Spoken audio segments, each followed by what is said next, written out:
What's up, Giants fans, Hub watchers, YouTube subscribers, Twitter and Instagram followers? It's Kush back at it again with another pain edition of the Just Chillin' podcast stream. Week 2, Washington football team, pain. That's all I gotta say. That's all I gotta leave it at. Just like the last one, this is open for you guys. This is for you guys to call in. You guys to tell me what you think, what you're feeling on this game, get all your emotions out and everything like that. We already got a couple people in chat. Jaden, Miz, Joel, Lucas. One of the guys that I was gonna have on here already popped him. I'll pop him in a second. You already know him. Before I do that real quick, even though he hasn't had the greatest start to his season, I mean, the merch is now officially out for the Killer Bees, Saquon Barkley, Brightwell, and Booker. I almost forgot who the second B was. It's not out. If you guys are interested, link down below. Go ahead, cop it. Nate, what's up, man? How you doing? Are you sad, angry, depressed? What's up, man? I mean, all the above is the answer. It's been a day. It's that's all you can really say. It's been a day. It hasn't even been a That's what full it's been. 24 hours, man. It's been a difficult one. That was a tough loss. That's got to be the worst loss I can remember in quite some time. That's up there with the Eagles loss from last year. That was bad. It sucked. I think it was really frustrating to watch ourselves continue to shoot ourselves in the foot. That was terrible. I mean, it sucks when your team is thoroughly outmatched, but it's almost worse when you're losing it for yourself. I think it's just a difficult thing to watch. I mean, it was a bad loss. I loved watching Daniel Jones play the way he did. It was a lot of fun. He was slaying the rock around beautifully. It was great. But yeah. I mean, what do you want to talk about first? I mean, I could let you take the reins there because even though it hasn't even been a full 24 hours, I've been on like 3 different streams, did Yeah. like 4 different. It's crazy how much I've already spoken about it. So I'm gonna let you go ahead, man. Sure. Let's get right into it then. For the first thing, I mean, to just get into the broad topic of it, my God, this coaching needs to wake up. This coaching staff needs to wake up. The alarm clock, they slept past it, they hit snooze. Someone's got to come into the room and pour a bucket of ice water on their heads because they are just sleepwalking their way through the first 2 weeks of the season. And you can't do that. I mean, my God. First week against the Broncos, we got thoroughly out-game planned. Thoroughly. The Broncos came in and clearly had a far superior plan than we did. And it honestly looked like we just accepted it. It looked like that was a game they were just going to treat as an acceptable loss, which is just wrong. And that's the first red flag. And then last night, my goodness, we just refused to adapt. We absolutely refused to adapt. We'll talk about the coordinators first, and then I'll talk briefly about Judge. I mean, Patrick Graham, You're a very upsetting year, a deeply, deeply upsetting vibration in your soul of a year. you're Yeah. But Patrick Graham just absolutely refuses to adapt and change. And if you can't adapt in this league, you're going to die.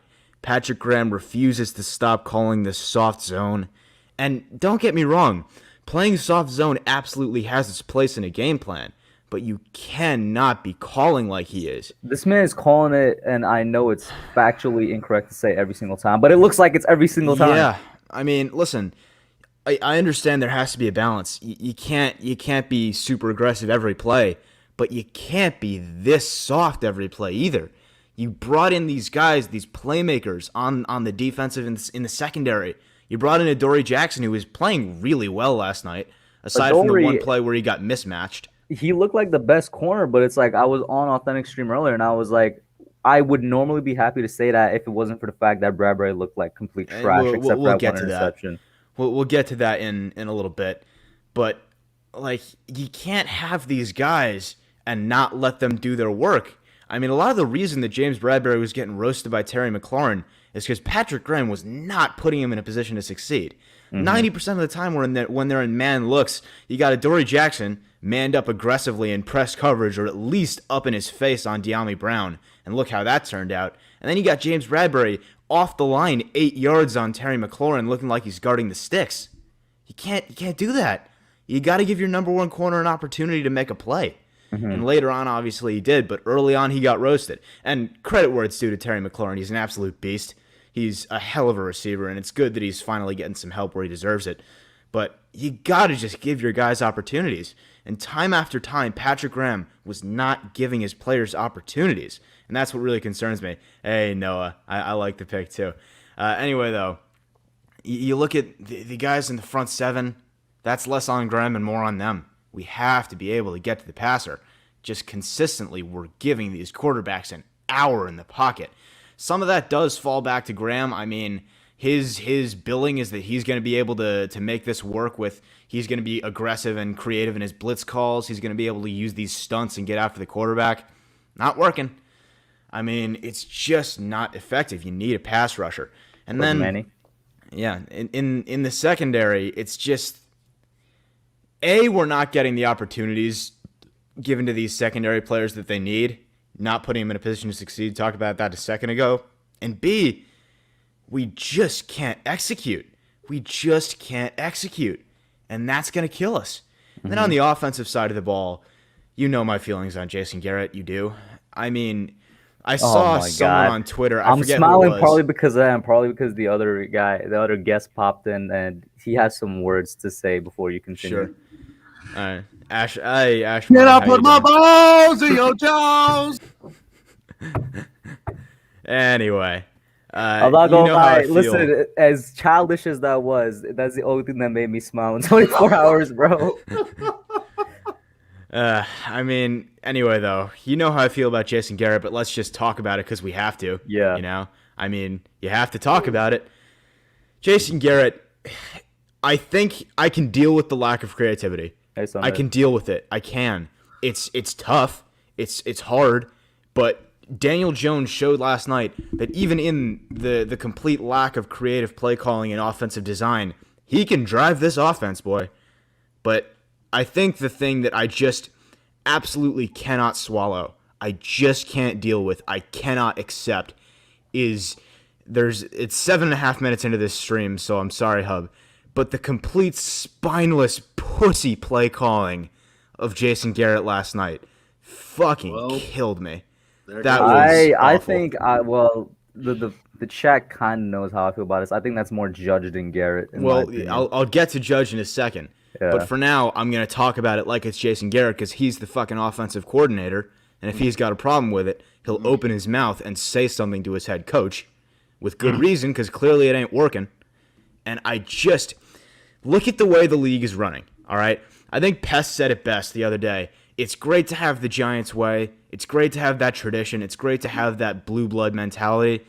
But get with the damn times, man. We're not going for it ever. We're not getting aggressive on these play calls. We're not using our weapons as they should be used. For God's sakes, can we just play with a little bit of intensity? Can we play like we want to win, please?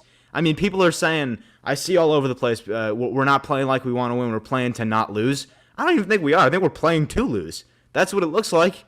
I mean, what else do you call it when you have just a monumental, game-changing interception and then you run it twice and give a pity pass once? I don't even think I didn't have a problem with running it twice. I just had a major problem without even trying to go for it on fourth down. I mean, I can't accept that from Jason Garrett. If you want to be an uncreative piece of crap and just make your weapons carry you and make Daniel Jones do all the work, apparently, as we saw last night, Daniel Jones can do that for you.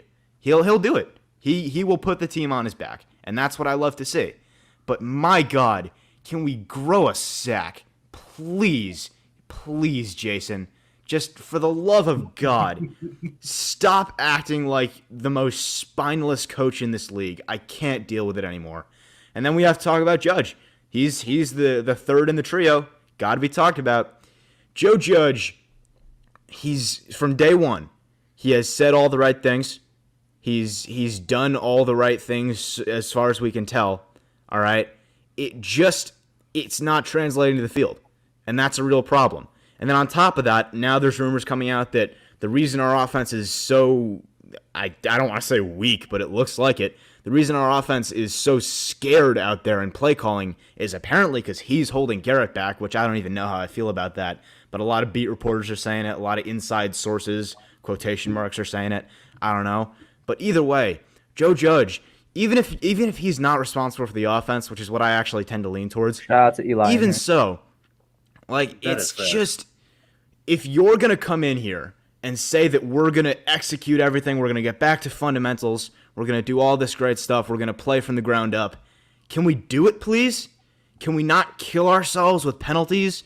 For the love of God, every drive is over before it starts, you know? Daniel Jones last night, I can't remember how many times he had to dig himself out of a hole because on first down, we either had a penalty or the offensive line collapsed or Jason Garrett called one of those dumbass end-arounds and we end up behind the sticks 7-8 yards. It's just not going to work. I mean, seriously, guys, we need to pick it up. I think for me, the thing that really comes across over these first 2 weeks is just we're not playing like we want it. We're not awake. That's what it doesn't seem like to me. It doesn't seem like we've woken up. It seems like one of these stupid slow starts. We still got our head in the fog. We're acting like we still got 2 weeks left in training camp. We don't. It's go time. We have played 2 games and lost them both in fairly embarrassing ways. Get your heads out of your collective asses and let's kick it into high gear. I mean, the thing that I saw last night for as 60 minutes, that was all I could see was the Giants' talent showing out. The talent on this roster, making play after play, doing great stuff, breaking off big runs, either it's Saquon or it's Daniel Jones, making great catches in a lot of cases, making some great pass protections in a lot of cases from this offensive line. But we're acting like that's enough. It's not. Can we please kick it into high gear from a coaching standpoint? That's the biggest problem here is coaching. We have all the talent. These guys are making plays. We just need to get it into high gear. We're not making tackles. That's the worst thing to me is that we're missing so many tackles. We're not playing strong in the run game, which is such a step back from last year. And I do have to say we're missing Dalvin Tomlinson. There's just so much going wrong all at once. And the worst part is there's still going to be people blaming the wrong guy. There's still going to be people blaming Daniel Jones. There's still going to be people that blame some of the receivers. Darius Slayton definitely deserves to get ripped into, but there's going to be people blaming Kenny Golladay. There's going to be people blaming a lot of guys who don't deserve it. And the real problem is not going to get addressed. And that's the real issue here. I can't accept it. Yo, Before I add on the first call or anything you got to add or want to say to that? we talked about this like yesterday, last night. Yeah, literally after the game, me and Ash hopped on the Discord and we're just venting, bro. I tell you, bro, a professional national game has never made me like tear up. But Joe Judge, you did it. You did it. You did it to your boy. Tears. I didn't cry, but my eyes got a little watery. I feel like the thing that hurts the most is that the Giants have the talent to be.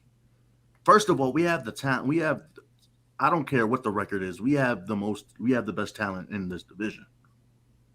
To me, we should be running away with this division. We have the talent to be a great team this year. But like I said on Twitter, we should just call ourselves the Plaxico Burrises. Keep shooting ourselves in the foot.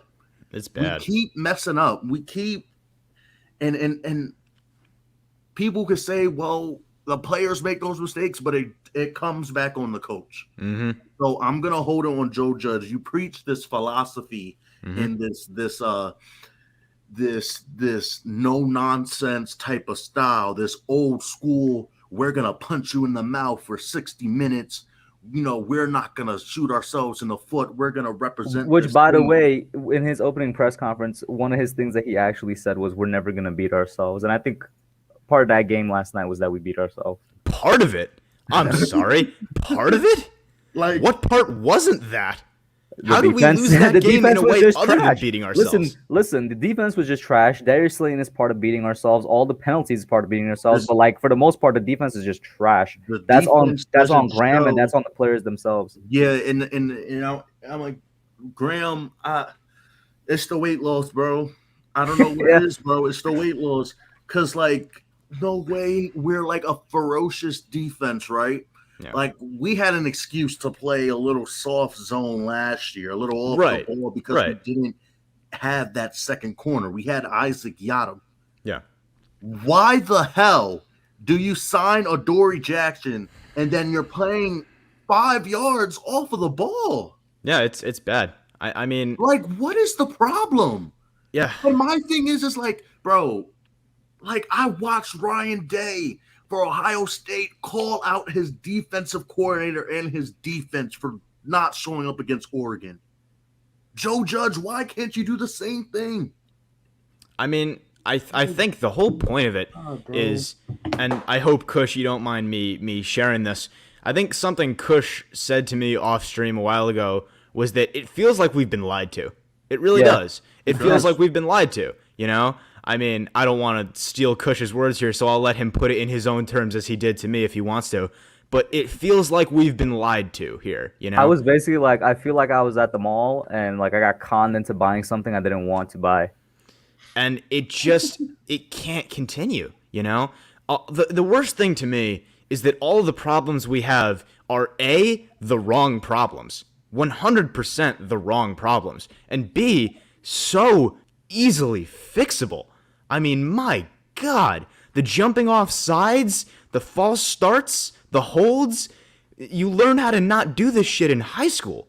For God's And the sakes, thing man. is, like, It goes back to, you know, once again, the fundamentals that we should be having.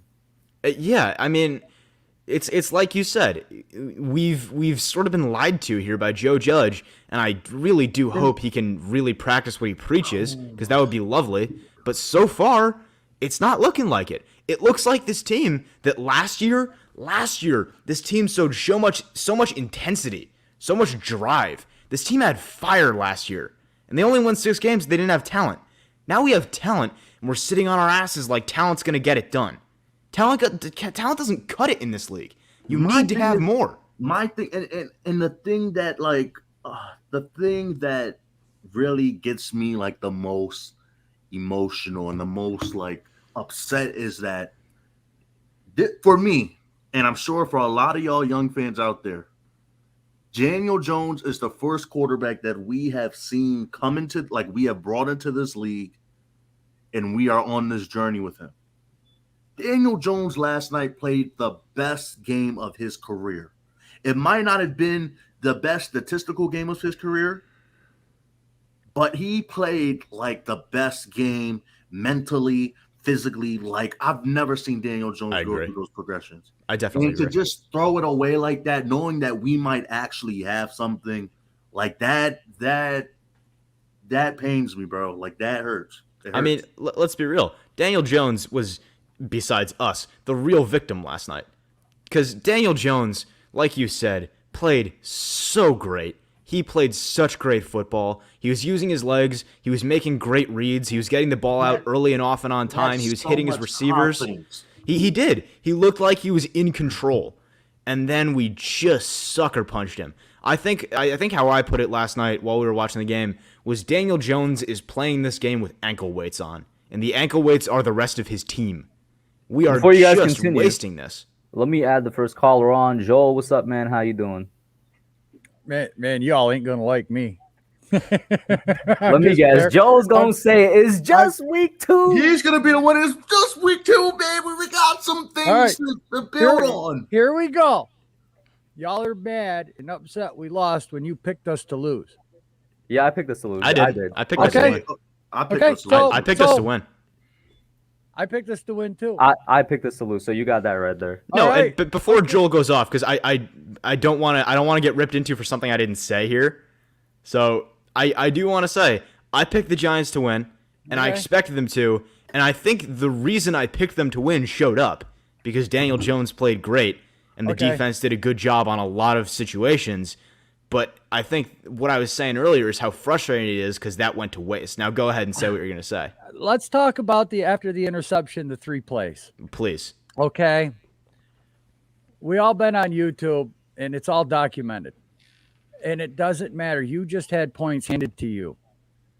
Okay. You're at the 20-yard line. There's 2 minutes to go. You have to play for those 3 points. That's the game right there. That's the lead right there. Okay. I understand wanting to go for it, but let's look at the Raiders versus the Ravens Monday night overtime. They're at the 2-yard line.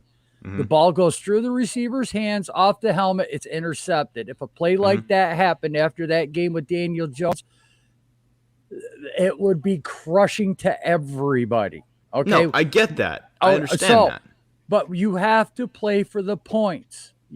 I disagree. I have it right on video as the play's happening. I was on Big Pat's, and he said, "Joel, what do you want?" I said, "I want to run the ball 3 times, or I want to throw a wide receiver screen. I do not want Daniel Jones doing an RPO because if he fumbles down here, we're not going to hear the end of it after a beautiful game that he just had." We played for the 3 points. The defense just stood up. I have to have faith in my defense. I have to put them on the field. I have to put them into position. You know what? Win or lose, okay, that's going to determine the game. And this is what I'll say to that. Since you say it's recorded for you and on Pat's, this is recorded for me and on Kid Blue. As soon as I saw we were going for the field goal, I said we're going to lose this game because Washington is going to march down. They're going to score because our defense has been trash, and we're going to lose. And that's exactly what happened. I said it before it happened, and it's exactly what happened. So I could make the same argument. You know what I'm saying? But here's what I'm not comprehending about this coaching. You listen, last year, okay, fine. That was our philosophy. This game, bro, we were not running the damn ball all game, except for that one play with Saquon, which was like blown defense, a missed opportunity by Washington. We have not got no running plays or no successful running plays all game. You gotta take a shot. You gotta be aggressive there. You've been beating Washington in the passing game all damn game. Take a shot. So let me take this opportunity. Let me just interject here. I'll tell you why I disagree completely with what you're saying, Joel. And I'm not going to say the same things they are because I fundamentally disagree with you. You said you, in that situation, want to play for the points. Yeah. I don't accept that. And I think if you had come into this game and seen the Giants' defense play as we expected them to in the preseason, then I'd agree. Then I'd agree that that's the right strategy. And you talked about how they had just shut down Washington's offense. No, they'd just gotten a turnover, which is very different. Before that great play from James Bradbury, Washington was still moving the ball. And the drive before that, they had a 2-play touchdown. I don't accept that. I think if you want to talk about going for it on 4th down, that's ridiculous. Once you hit those 3 plays, then you're kicking a field goal. But I don't accept that you're going to play for the 3 points there. So if Daniel took like a 10-yard sack right there or fumbled or anything, it's a risk you take. You can't win if you're not going to take risks. But we had the lead. Game was out of the playbook all game, and it hasn't been in the playbook all year. These past 2 years, Saquon has been good before the injury last year. This game against the Steelers, Saquon has been good for one thing if the offensive line hasn't been blocking. Catching the ball and taking it down the field. Where was that? I agree. We finally started to see some back shoulder throws. They weren't a true back shoulder, but we did see it. We did see some screen passes, but then I also again saw a bunch of curl routes again. Yeah, I did look, okay. I have just seen so many people call a game and say, why didn't they take the points? And we all said it. We get down to the 20. We have a penalty. We get taken out of field goal range. We have to punt. What's going on?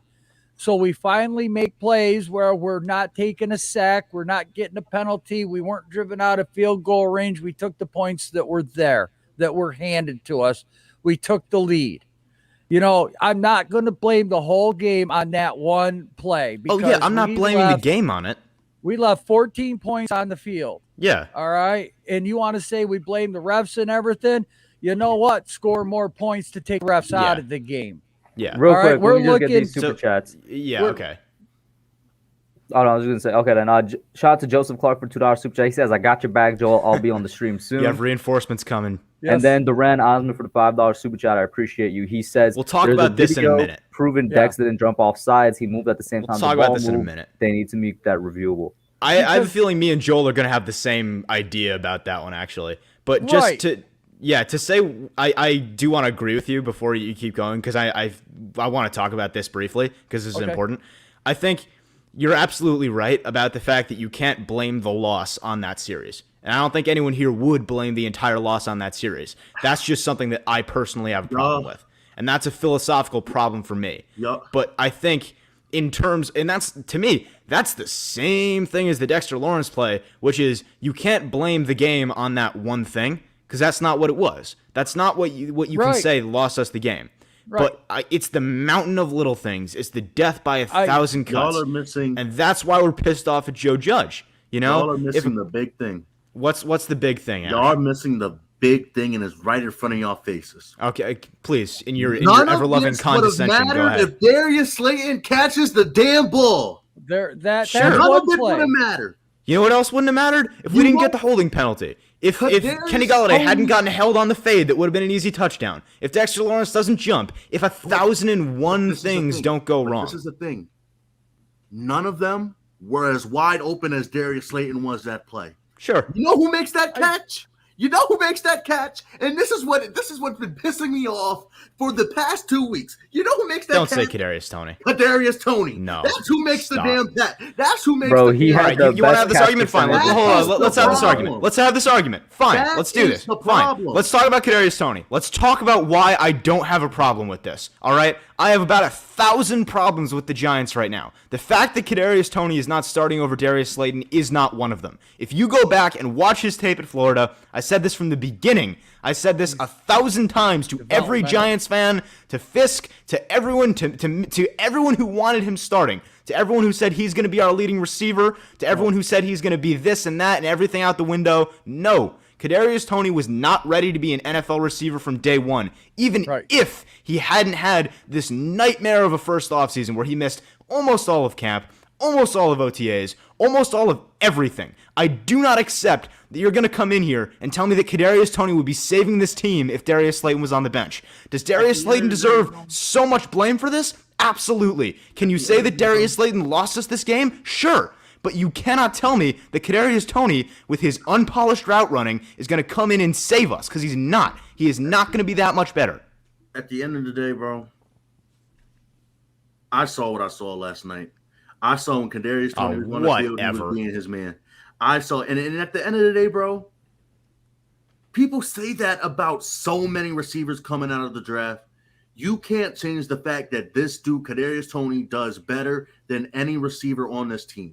And that I haven't seen him play, so I don't know if he would or not. But my thing is Kadarius Toney does better than what any receiver does on this team, and that is break tackles. Space. That is create space and break tackles. Okay, sure. What's your point? What do you mean? What's my point? That's the thing that we're being. That's the thing we're needing. Okay, fine. Explain to me how Kadarius Toney comes in here when he can't get open and does it for us. Kenny Golladay only has 1 point semi yards of separation. The league average is like 2.5. Wait, hold on. Let me see if I have you straight here, Ash. Let me see if I understand this. Are you telling me that you think Kadarius Toney's biggest strength is being able to create separation on his routes?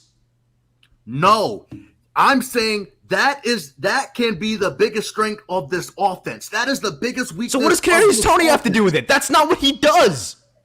He creates more space than any damn receiver. No, he gets the ball in space and then he makes moves. He can't run routes like that yet. Oh my goodness, bro. Oh, I don't want to hear your "oh my goodness." I want to hear this, Ash. Oh my god. Are you kidding me? I'm not. So go back and watch the tape and tell me he's a great route runner, because he's not. I mean, he created space in college. That came from his route running. He created space in college on some great play design. This BS about like these receivers. Oh, this BS, this whatever. Bro, they say that about so many receivers coming out of college, and what did they do? Whatever, man. I don't care. What did they do to get in the league, bro? Hub. I know that's why you're smiling, bro. What? No, he's smiling because he's reading chat. Wait.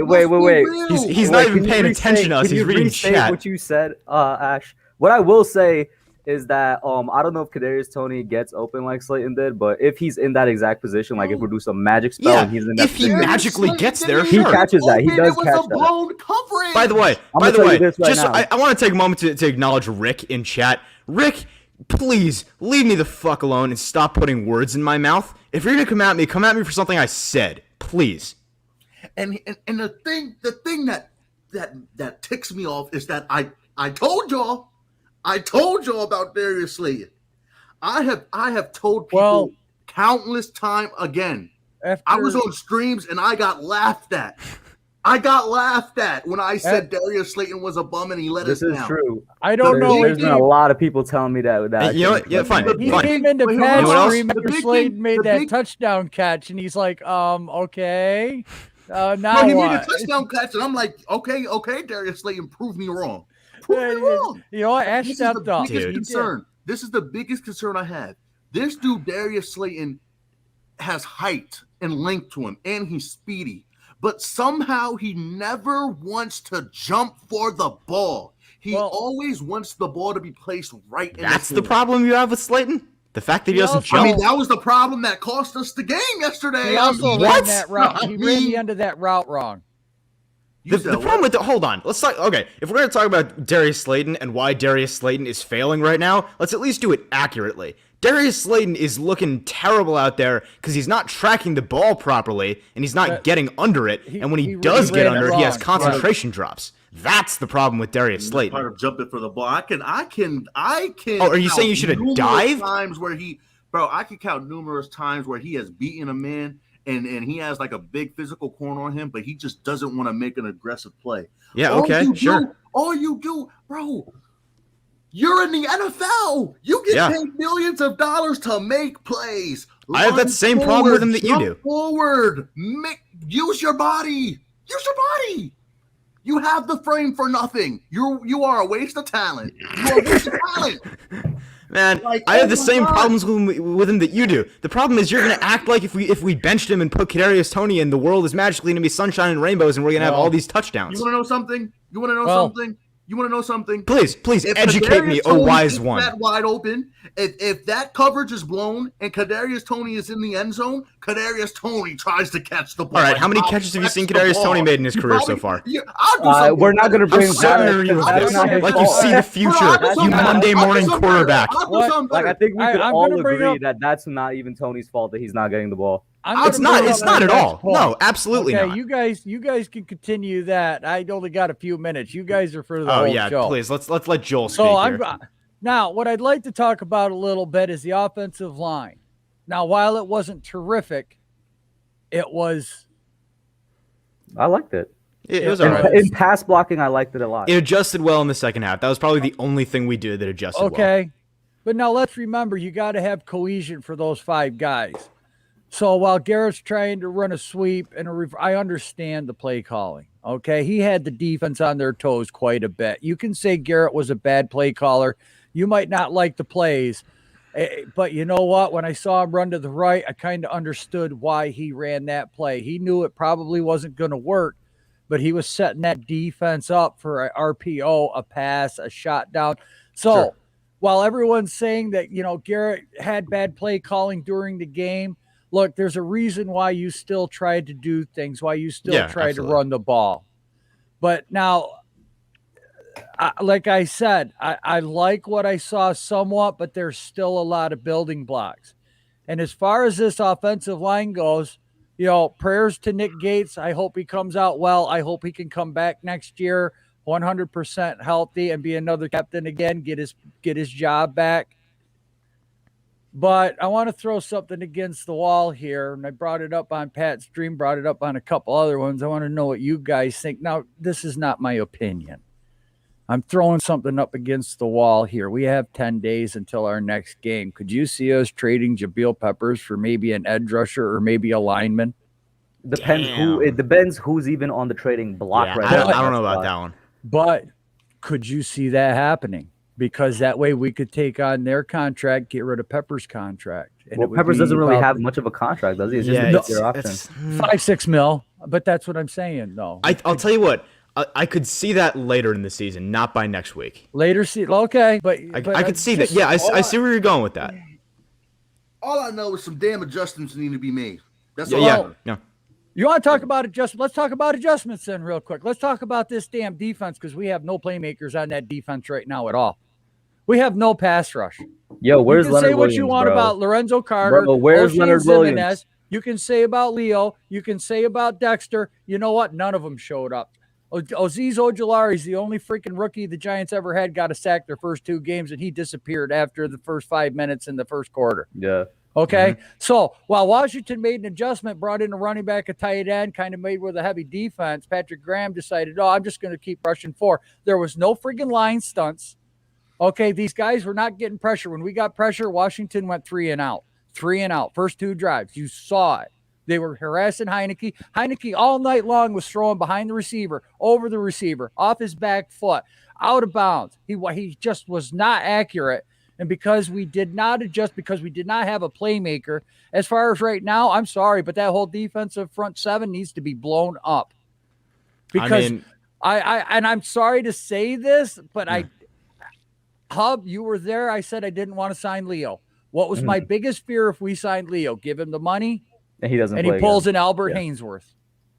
The thing is, with Leo, at least it's not Albert Hainsworth in terms of effort. Like I see these guys. I can't speak. I see these guys out there making an effort, trying to do something. And I was on Authentic Stream earlier when I was looking at the game. I see them just sort of rushing at the linemen, and they just have their hands there. They're not like doing anything. They don't have no stunts at all. whatsoever. We know they have second moves. They're just not using it.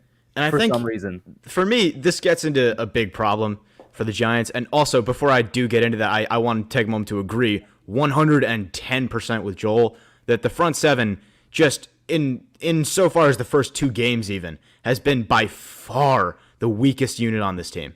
By far. Yep. The front 7, the defensive line and the linebackers combined, not even close. Weakest unit on the team by far. They haven't been playing strong against the run. They haven't been tackling consistently, and they haven't been playing well in coverage, and they haven't gotten to the quarterback at all.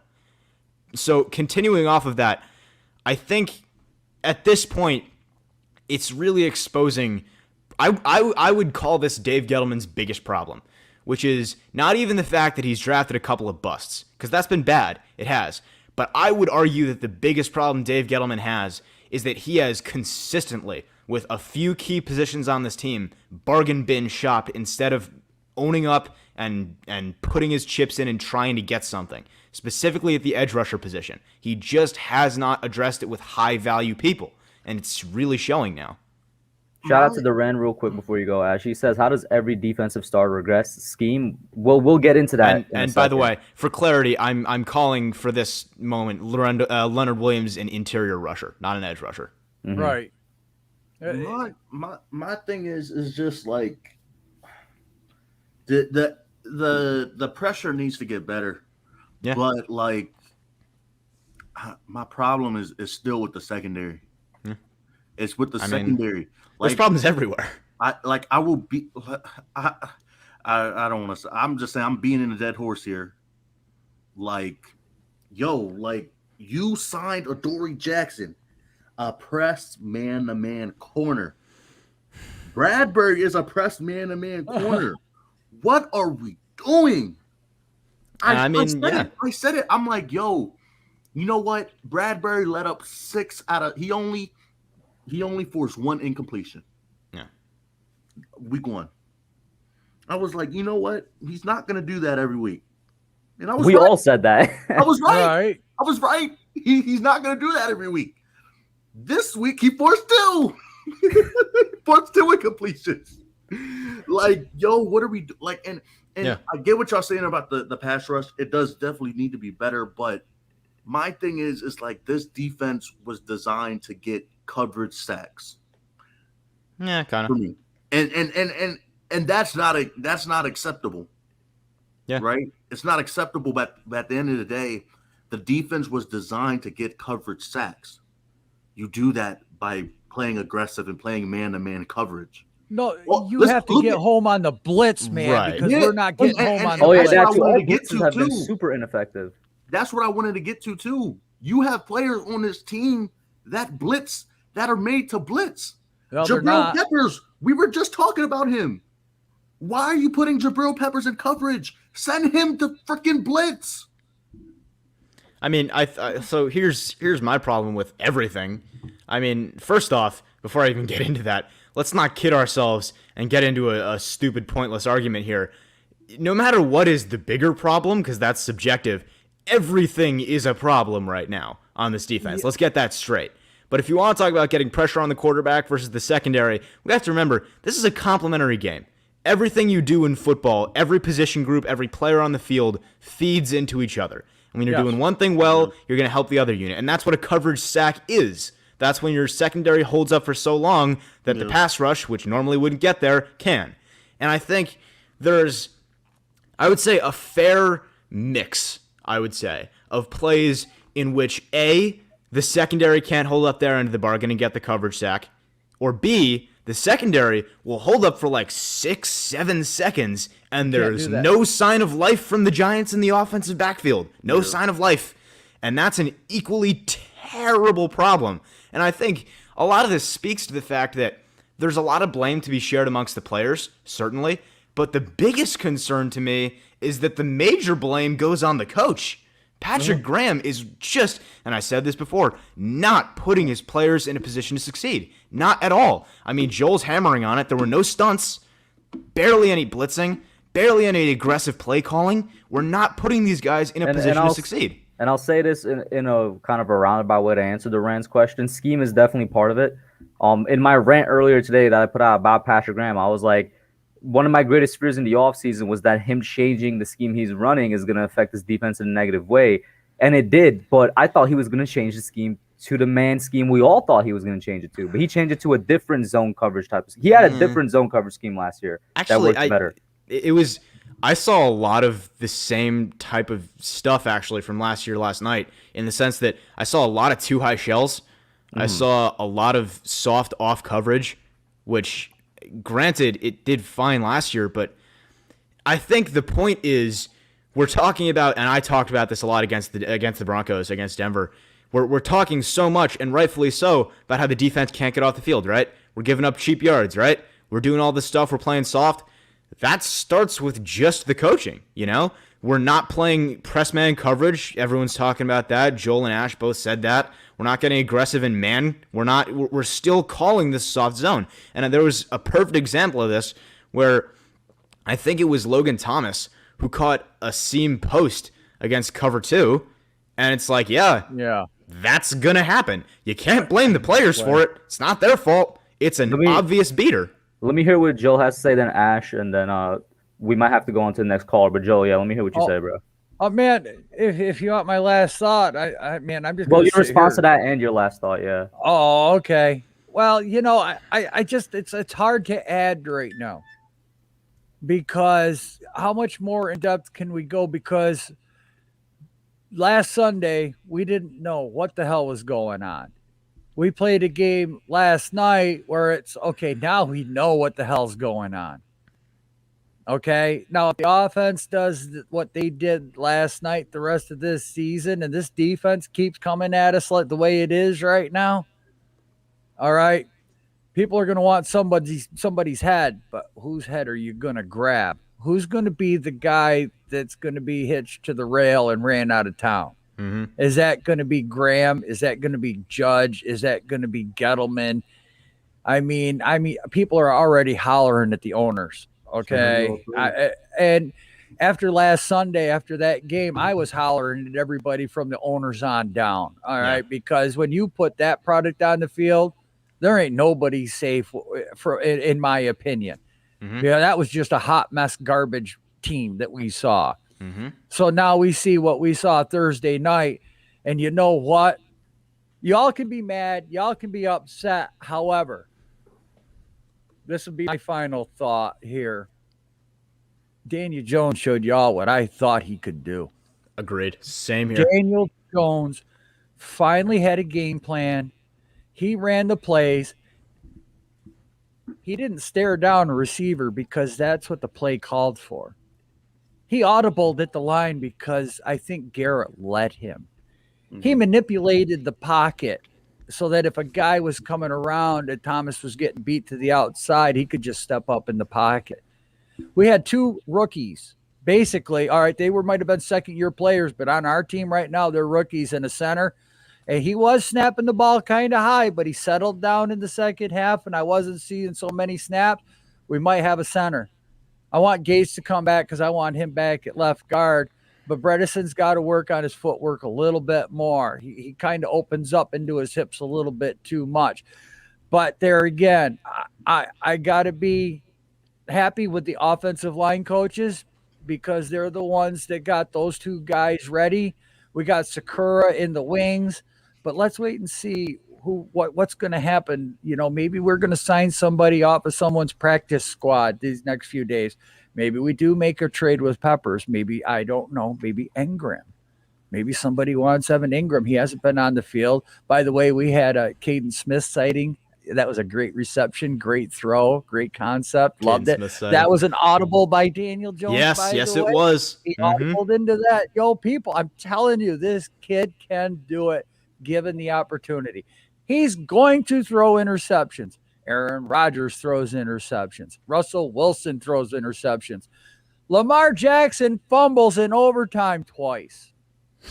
These guys, it does happen. Okay. Yeah. Look, he didn't fumble. He didn't turn the ball over. Didn't do nothing stupid. And I guess that's why I'm not as upset about this loss as I probably should be, as I finally saw the greatness that I knew was in there. So that's all right, Joe. Thank you for calling in, man. As usual. I'll be in the background. It was an entertaining segment, bro. Have a good one. It was an entertaining segment, and I will actually make my last thoughts my response to Joel's, because as fun as this stream has been, I do have to get up super stupid early tomorrow morning to take the biggest exam of my life, so I'm not gonna stay up super late. But I will. Let's say this: Joel asked an excellent question, which is, at the end of the year, if this doesn't get fixed and these problems persist, whose head's going on the chopping block? And that is a really difficult, almost unsolvable question, but I'm going to take a shot at it. I'll tell you what, I think that if anyone's gonna get canned, it's going to be everybody. And I think John Mara is the reason why. I think at this point, Mara's hearing it from all sides. He's hearing it from the fan base. He's hearing it from the people around him, and he's seeing it on the field. And he's seeing it in the headlines now. He's seeing it on the sidelines with the coaches. He's seeing it with Kenny Golladay and now Daniel Jones having some sort of drama. Who even knows what that was? And I think John Mara, if by the end of this year we don't see just a totally different team, like I said, if we can't wake the fuck up, I think John Mara is going to come in at the end of the season and take a sledgehammer to this whole thing. And that's going to be a real shame. But I think Gettleman's going to be gone at that point. I think you're probably going to be hitting a hard reset on the coaching staff, because the biggest problem isn't that we're not succeeding, is that we're failing at exactly the things we succeeded at last year, and exactly the things that we booked ourselves to succeed at again this year. Exactly the things that were supposed to be strengths. We're failing to execute. We're failing at fundamentals. We're failing at everything that Joe Judge said was going to be good. We're failing at everything that Patrick Graham said was going to be good. We're regressing on every single aspect of that side of the ball. And Jason Garrett is still, whether he's being held back, whether he's not, he's still not getting it done. And I think the real shame of it is that we're going to end up wasting something really strong with a lot of potential here. So, with that being said, I think there's a lot of football left to be played. There's 15 games left to be played. And I think in a division like this, everyone's still alive. I think there's plenty of time for the Giants to wake the fuck up. The question now is if they will. and that's going to come from the inside. So with that being said, thank you for having me on again, Kush. It's always fun. Ash, hopefully we can continue that argument at some point down the road. Always fun to talk to you. From Andy Dalton to Eric Flowers, I'll see you later. Have a good one, bro. Real quick, Ash, before you go and before I pop on the next caller, Bark Nasty. He's been wanting to come on since last night. Tudo, shout out to you for the $5 super chat. He says, Ciao, Kush. Drop by your office to pay our respects. And for all Giants fans around the world, destroy all stinky Eagles fans. Appreciate it. The Eagles fans are getting annoying. I'm not going to lie to you. And then shout out to Tudo once again for the $5 super chat. He says, even though rugby is a totally different sport, we've been implementing most of Coach Coughlin's disciplinary team rules and philosophies to win games. I'm sure the difference there is that you guys are actually executing. Oh, Joseph, you popped out. I guess Joseph. Oh yeah, have a good one, man. So yeah, Bark Nasty, what's up, bro? How you doing? Hey, what's up, man? Can you guys hear me? Yeah. Cool. Yeah, so I guess where I'll start, man, is I was kind of talking to Authentic about it, and I wasn't trying to be disrespectful, but I think us as fans, we got to come together, talk about. Yo, you there? You guys hear me? You're cutting in and out a little bit. Yo, Asher, are you there? Yeah, I'm here.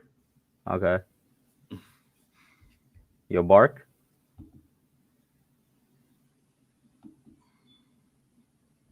I'm guessing he's probably trying to adjust his mic right now.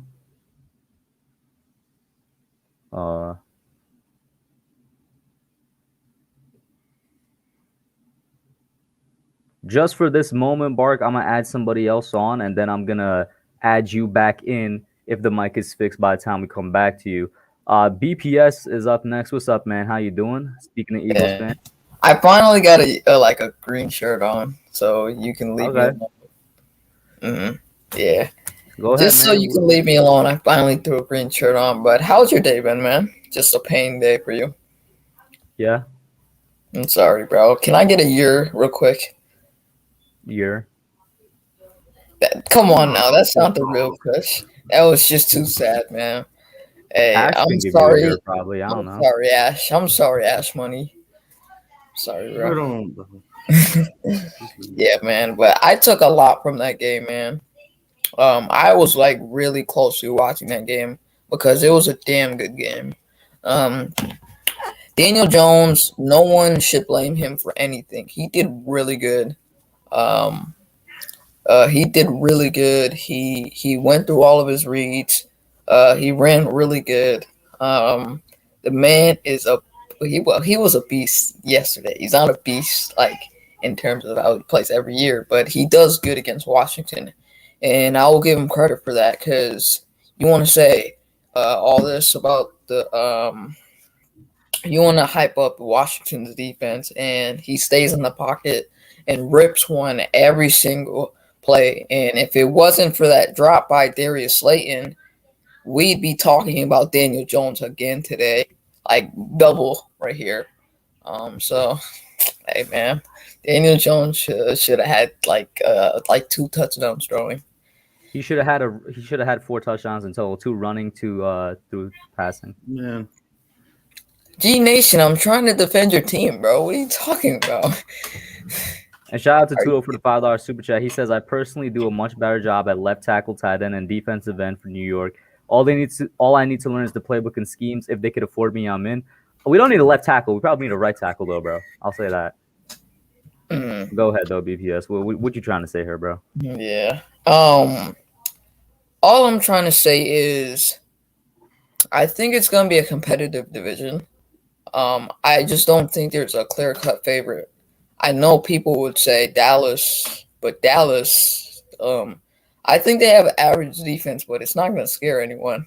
Like, the Giants put up 40 points on that defense last year. So 40 plus or 30 plus points on that defense. It was 30 plus, yeah. Yeah, 30 plus. So, I think it's going to be a competitive division. I think the Giants are going to be really good when they start to get in form. And I just feel like last night's game, if they won that, then it would be a lot different today. But yeah. I'm gonna come back real quick, huh? Okay. I'm gonna see how quick this is. Ash, what do you think about what he's saying, bro? I'm not Yo, gonna both of them. lie. My mom called me. I'm sorry. Cool. That's fine, bro. I understand that. Go ahead, BPS. You're back. No. Let Ash Money go. Let Ash Money I go. didn't have nothing to say, bro. I was on. No, if you had anything to say, just go, bro. He didn't. No, I Go didn't ahead. have anything. Like nothing. Literally nothing. Okay. What I was gonna say was, I think the Giants right now, even though that they started off, well, they're starting off 0-2. Y'all got super lucky because next week, yeah, y'all face Atlanta. Y'all have a lot of days to prepare for this game, and there's no excuses. If you lose this game, then you're the worst team in this division by far, and you're worse than us, honestly. If you lose this game, you're beating. I mean, well, not you're beating, but you're not winning the division. And just a good way to put it, you're not winning this division. So I'm kind of happy for Daniel Jones. I wish he played a little worse, because I'm an Eagles fan. But I like what I saw from him. The dude played great football. Thank God. He didn't have one turnover, bro. We would be all going off today. Listen, man, he was the only reason we were in that game, Loki. Yeah, for sure. What happened to y'all's defense, though, man? We've been trying to figure that out, bro. I have no idea. To be fair, you could say the same thing about Washington. We just dropped 30 on them. Y'all dropped 29 on them. No, yeah, 29. So both defenses did not look good. It was a good game on offense, which no one expected, actually. Everyone thought it would have been a defensive battle. But, like Lucas said in the chat, you start off 0-2 every year. So it's not a giant season if y'all don't start off 0-2. So I think y'all should be prepared. When y'all face Atlanta, if y'all lose to the Falcons and you're the worst team in this division, I'm sorry to say it, but you're the worst team in the division if y'all lose to Atlanta. But I was actually talking to someone that's a Giants fan, and he's what's called, it was on StreamYard, right? He was saying that James Bradbury locks down Terry McLaurin every year, right? And I said Terry McLaurin would do good against him this game. What happened? Terry McLaurin owned him this game. Terry McLaurin looked like a god this game. Nothing we did could have stopped him, bro. Hey, Hub. I gotta step away for a minute. I bet. Something just came up. Cool. Shout out to Tudo for the $5 super chat. He says, if the Giants offer me a contract, I'll ask for. Today, I'll turn everything around on defense by myself at this point, guaranteed. Listen, Tudo, you're going to have to learn that playbook real quick. But in terms of McLaurin, bro, Terry, he beat us like under Bradbury, as in like he sat in the zones that were open. But then there was literally a play where I was telling Kibble, I was like, all right, look, Bradbury's manned up, man to man out. Let's see what happens. And he beat him man to man. I was just like, all right, bro, he got this matchup. Like Terry was just in the zone and he was like the best receiver on the field last night. Not even close. Yeah, 1000%. Bro, Slayton, what is going on with the dude? And I heard Nate his problem since rookie year, man. Yeah, I heard Nate saying that Kadarius Toney's not a good route runner. Mm-hmm. I don't even know what to say to that. That's basically what he did. He was mostly like that. He wasn't like a fast receiver in college. He was like that, like agile type of receiver that can, like do like those spinny plays. I don't know how to put it, but he's like a gadget type of receiver. I would disagree a little bit. I wouldn't say he was a route runner because coming out, that's what he needed to work on. Yeah, I mean, yeah, but like what I saw, he seemed like he's solid route runner. Honestly, that's his weakest thing in his game, in my opinion. He needs to work on his route running. What he was good at was, being, like you said, kind of a gadget-esque player. And we hoped that he would have. I'm not comparing him to this guy, but we hope that he would have had a Tyreek Hill type of development where Tyreek started out exactly the same way, like moving from running back to receiver, and then starting out as a gadget guy, starting on special teams, and through the years building his route running, and then becoming a legit receiver. We're not using him on special teams or anything right now. So, but like, the only thing I was like really impressed by, of course, Sterling Shepard, but that offensive line, the pass blocking specifically, my God, y'all are looking good up there.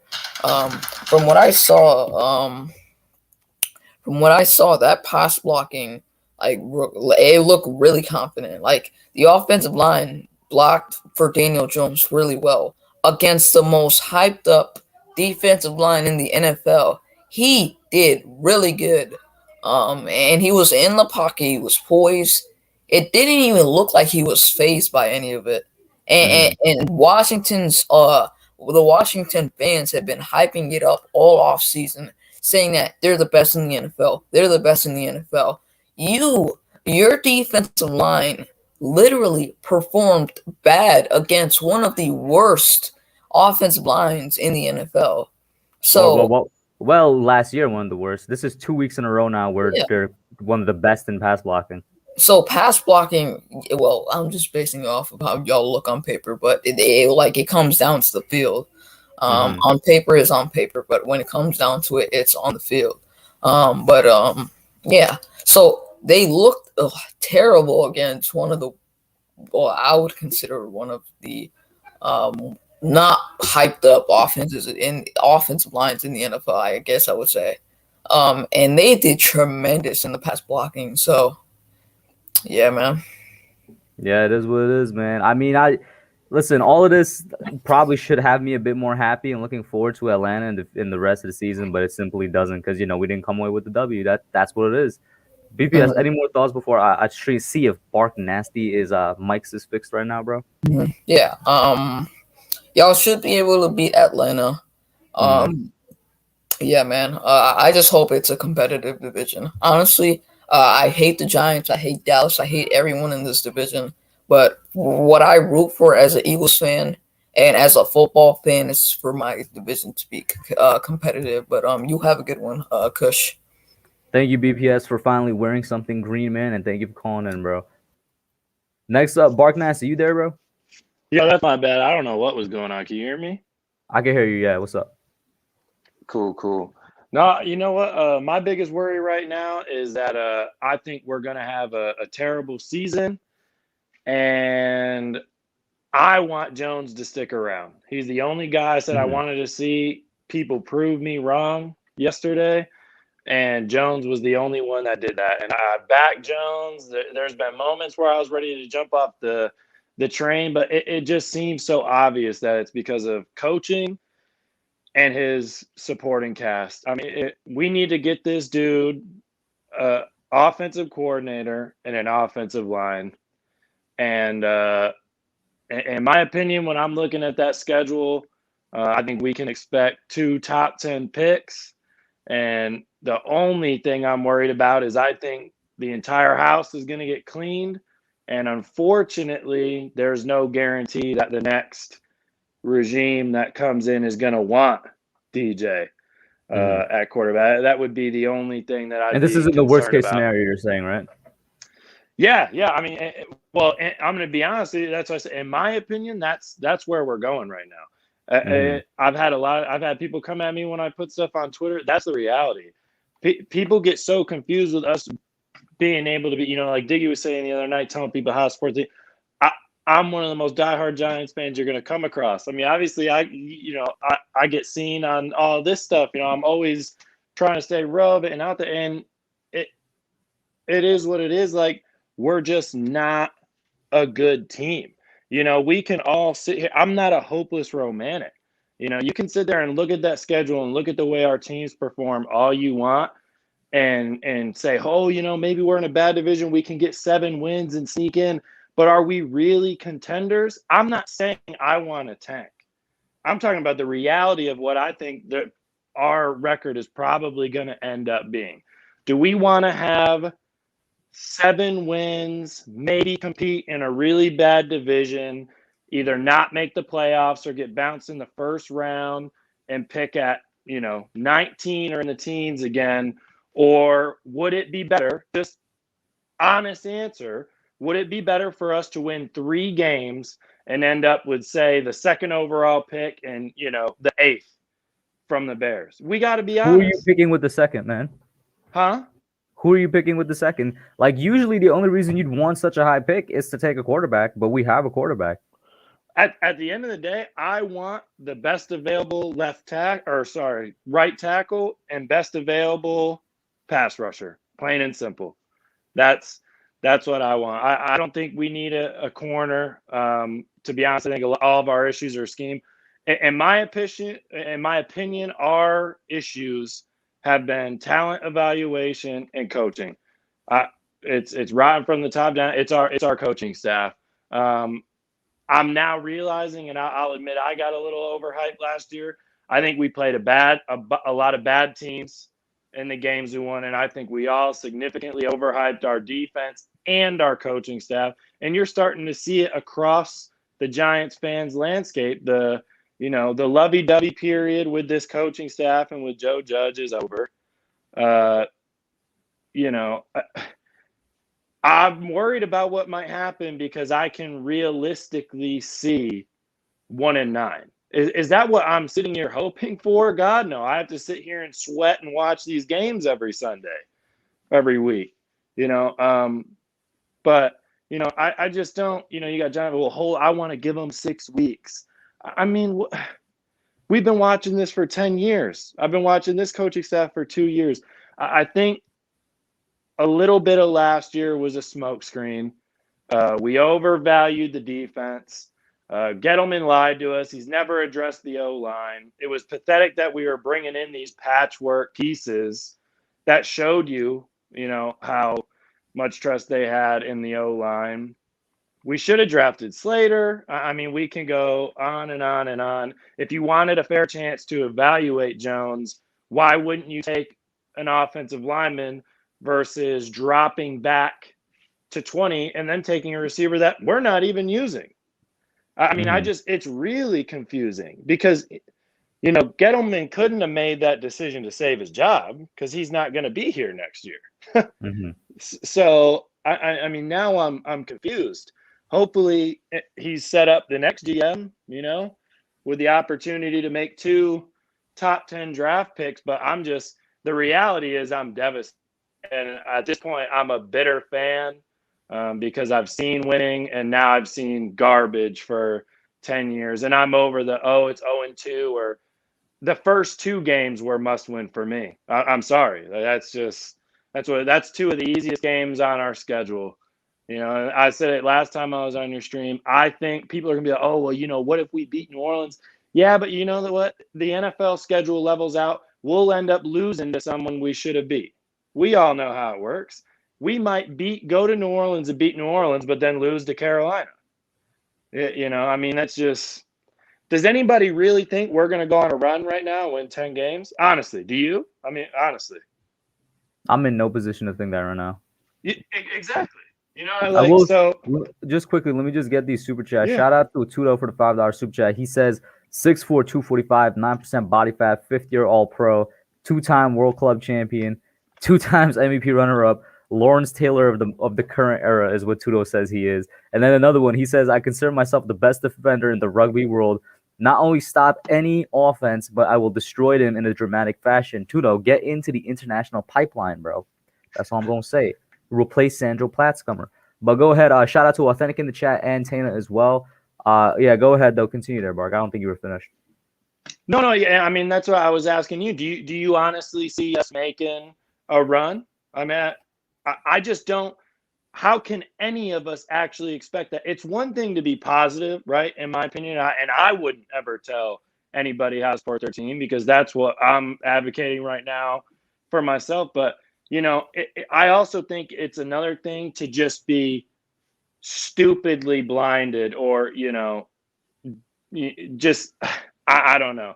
I haven't been shown anything to be positive about or to assume that we could go, on an 8-game run or beat Kansas City in Kansas City or beat Tampa in Tampa. Who honestly thinks that we're going to pull that off? I mean, I just don't. Like I said, people will come at me, and I'm going to be here, and I'm going to be supporting all you guys and supporting this team year round, every week, like I do. I'm just afraid we're all going to be sitting here suffering again because we have poor talent evaluators and we have poor coaching. And I think it's coming out this year. I think you're starting to see the cracks in Judge and his decision making. I think Graham's defense was overrated. He had a poor defense in Miami. And obviously, Garrett's awful. I've said Garrett was awful since last year, and I don't even think he's been the biggest problem this year. As a matter of fact, I think Daniel Jones, the offensive line, and the offense has been okay. Are there mistakes being made? Sure. I mean, that's always going to happen every game. But if you were ranking the coaches right now, I mean, would Garrett not be, if we were going 1, 2, 3, I'd have Garrett, Judge, Graham right now. I mean, I don't know. I'm just devastated is really what it comes down to. And I'm afraid I'm going to sit here and watch my team start 1-9 again. I'll say this. If we, whether or not we're heading that direction is really going to be decided on how Judge responds to this. And what I mean by that is not only does how he respond as a head coach, how does he respond when it comes to talking to his, coordinators and his assistant coaches and getting them to speak to the players and trying to see if they could turn this team around. But I completely feel where you are because I'm almost in the same place. I'm not completely giving up on the team yet. Last night I was, but, raw reaction, I was just like, I'm done with this team. But today I'm like, I don't know. If we start 0-3, I think I'm really going to be done. But we have a really good chance to beat Atlanta. But the thing is the schedule after Atlanta. Like, you go to the Saints, you go to the Cowboys, host the Rams, host Carolina, go to the Chiefs, host the Raiders, and then go to the Bucks. As of today, in my honest opinion, I don't see a game that I could say we're winning that on that stretch. If we win against Atlanta, and if it's like a dominant win, then I'll probably be like, I could see us winning against the Panthers, maybe against the Cowboys and the Raiders. And you know what I'm saying? That's 3 games right there out of that stretch. But like, that's a big if on how we handle Atlanta. And that's the thing, though. Would it really? Would us going out and slapping up the Falcons, would that really then make you think, oh, we're going to go out and, put together a run here over these next few games? I wouldn't. I expect to beat Atlanta. I expected to be 2-1. I expected to beat Denver, to beat Atlanta, and I had us losing to Washington anyway. So, I mean, it's, I don't know. I shouldn't even say expect. I should say that's what I hoped for. I just think as a somewhat older fan that's seen success with this team and then has had to deal with the absolute pile of garbage that we've dealt with for the last decade, it's disgusting. And I know, you could talk about that all day, but I just think Giants fans, that's why I said when I first got on, I wasn't trying to be disrespectful or anything to I think saying, hey, why are we talking about Odell? But, I'm like, we've got bigger issues, as Giants fans, we shouldn't be talking about who won the Odell trade or what this player's. I just don't even think it's the players. I think we got bad coaching. Gettleman has been a terrible talent evaluator. Our drafts have been awful.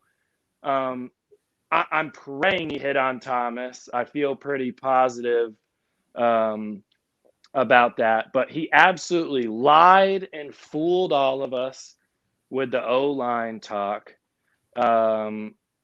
I mean, I can't even trust that Mara coming down with the sledgehammer and removing this coaching staff. I can't even trust that he would replace them with the right coaching staff. I mean, it's just it's devastating. I hate it because I am a DJ guy, and I really hope that he's able to stick around. But like I said, I'm just worried. I'm worried we're going to be a bad team and we're going to clean house, and maybe we don't get the chance to fairly evaluate Jones, or maybe he doesn't stick around, or who knows? I don't know. I'm just so sick of watching a bad team, and I blame coaching on all of this. We could sit here and talk about players and certain plays. That's how football is. That's a game. There's going to be players that are going to make bad plays. They're going to make good plays. Schematically, we're horrible. We're horrible on defense. We're horrible on offense. Special teams wasn't even great last year, and I don't think they've been fantastic this year outside of Gano, who's just automatic. Thank God we have him. I think we're an awful, awful coach team. I think Judge was a facade. I think Graham's defense was overrated, and Garrett's been bad, and he's been the best of all of them. And I guess I just don't get how, all Giants fans aren't just, we can't come together behind that fact. And that's what the train I've been on is trying to start demanding results. I don't want moral victories or, calling out specific players, because that's what I told you last week. I'm not a fan of players. I'm a fan of the New York Giants, and whatever we've got to do to start winning is what I want to happen. So, Real, I do want to say shout out to Pat and G Nation in here as well. I'll say this, bro. I feel where you come from, and I feel the exact same way. I mean, my immediate reaction after that game was, Judge, the team that you're putting out is hypocritical of what you're speaking compared to what you're speaking. You know what I'm saying? Like, and I feel like anybody that denies that based off of the first two games, and I'm not saying based off of anything else but these first two games, that's the truth. You can't deny that. This team has beaten itself in both games. This team has made mistakes that it shouldn't have under a coach like Judge, under what he claims to be. You know what I'm saying? This team is not disciplined. This team definitely isn't like a hard-nosed team. They're very soft from what I've seen for a majority of our players on the field. So I'll give you that for sure. And Bobby, once again, do not blame me for your spotty internet connection, bro. If you pop in and you pop out, it ain't my fault. If you pop in and you stay like you did last time, I'll pop you on. But you also got to wait your turn. You know what I'm saying? But yeah, Bark. Unless there's anything else you got to say, I personally agree with most of what you're saying. The thing is, I'm still gonna give them just one game to turn it around. I don't know why, but I am gonna give them a game to turn it around. And I will say this: I don't think it would be smart to fire anybody in the middle of the season, just because we're already in such an unstable position. I don't want to make it even more unstable, but we'll see how it goes. You know what I mean? But what's your last thought, man, before I pop you out and get Joe Clark in here? No, yeah. I mean, like I said, I agree. Unfortunately, man, honestly, I just think giving them one more game could be fool's gold. And that's just my opinion. Don't get me wrong. I would love to see them go out there and win. But if you're asking me personally, we could go beat Atlanta 45-0. And that is not going to change my opinion of this coaching staff, how we're run, and the possibilities of the rest of this season. It's just... Now, if you ask me honestly, when it comes to Giants fans, especially on socials and stuff like that, Atlanta's quite possibly the worst team that we could have played, because I think we've all got a good chance of getting lied to again, even though we might enjoy a great W. And I know that might even sound contradictory, but I just think that could end up being the case. I hope I'm wrong. I love that.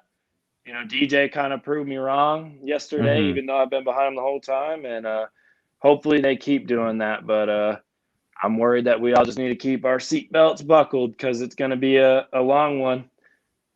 So, hey, man, thank you for calling in, bro. Hopefully, we're not even playing this Sunday, so hopefully in 2 weeks when you call in after the next Sunday, we're talking about a win. But we'll see, man. Yeah, I'll be there for sure, man. I appreciate it. Have a good one, bro. Peace. You too, dude. Before I pop on, Joe, let me just talk to the chat a little bit real quick. I'm seeing that people are kind of split. You know what I'm saying? On the one hand, people are saying Judge lied to us, that it is hypocritical. I see like Evan saying this. I see Vin saying it. I see Ramdre agreeing with Tana. He says culture talk won't translate into wins.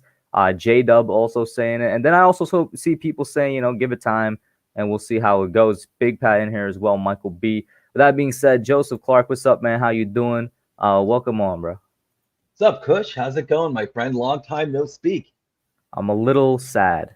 Yeah, I know. I've been seeing you're seeing your tweets and the videos, and I hear you, man. You're not the only one. I went for a long ass walk last night with my dog after the game. I'll say this: I think I've calmed down a little bit. If you see my tweets, I think I calmed down a little bit. Yeah. Hey, it's not just you, man. It's everyone. It's all the content, the great Giants content creators that I Like, well, it's not just them; it's the fans. You know, it's all the fans. And I'll tell you one thing. I mean, I'm coming here with a different point of view. I felt very good after last night's game.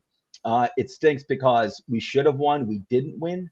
And I get it. It's amazing how much this fan base has turned on Joe Judge in the matter of like 10 days. I will say that. And I'm one of those guys.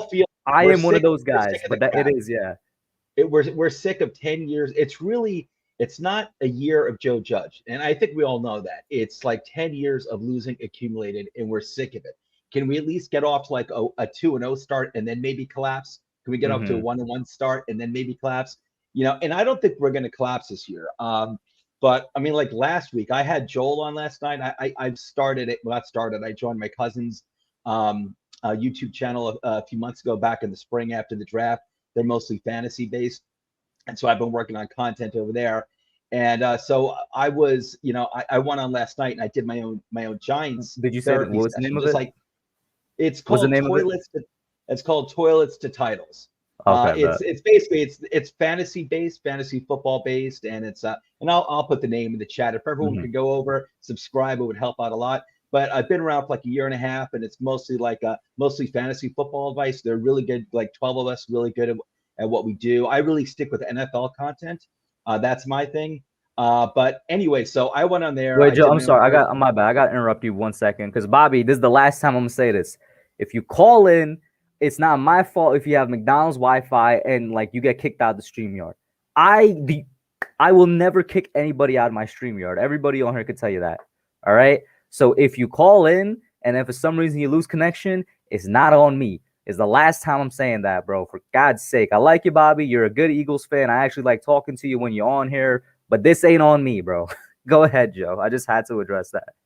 All good. Hey, Bobby, how's it going too, buddy? But I had to do my own therapy session last night for the Giants. Actually, Joel saw me and he hopped on, Joliato. And but you know, I felt a lot better last night as opposed to the Denver game. Denver game, I just felt tired. It just felt like, oh my God, you know, not this again. I just want to give some perspective, just perspective. And everyone, you have every right to be upset, disappointed. I understand the raw feelings right now. We started this rebuild, you know, 2019. We've had 2 full seasons of a rebuild. All right, we still have. I knew coming. So you would say we ended the Shermer rebuild then, and then started a new one. You wouldn't say it was kind of extended, just with a different coach. Well, I mean, it started. Yeah, it started Shermer's second year. 2018 was not a rebuild. That was like a retooling. That's trading JPP to have salary cap space for Nate Solder, unfortunately. But it was a retooling, and we are a completely different team, except for like, you know, Barkley, except for a handful of guys, we're a completely different team than we were just like 2 years ago. There is a lot more talent on this team, but this team on both sides of the ball, including the defense, is not a complete unit. Last year, for example, and you know, I thought losing Dalvin was going to hurt us, and I think that's happening right now, but we can get to that later. I just want to add, not even Dalvin, I would say, because we had to pay him, but a dude that we didn't have to pay was BJ Hill. He goes over to Cincinnati and gets 2 sacks in his first game for them.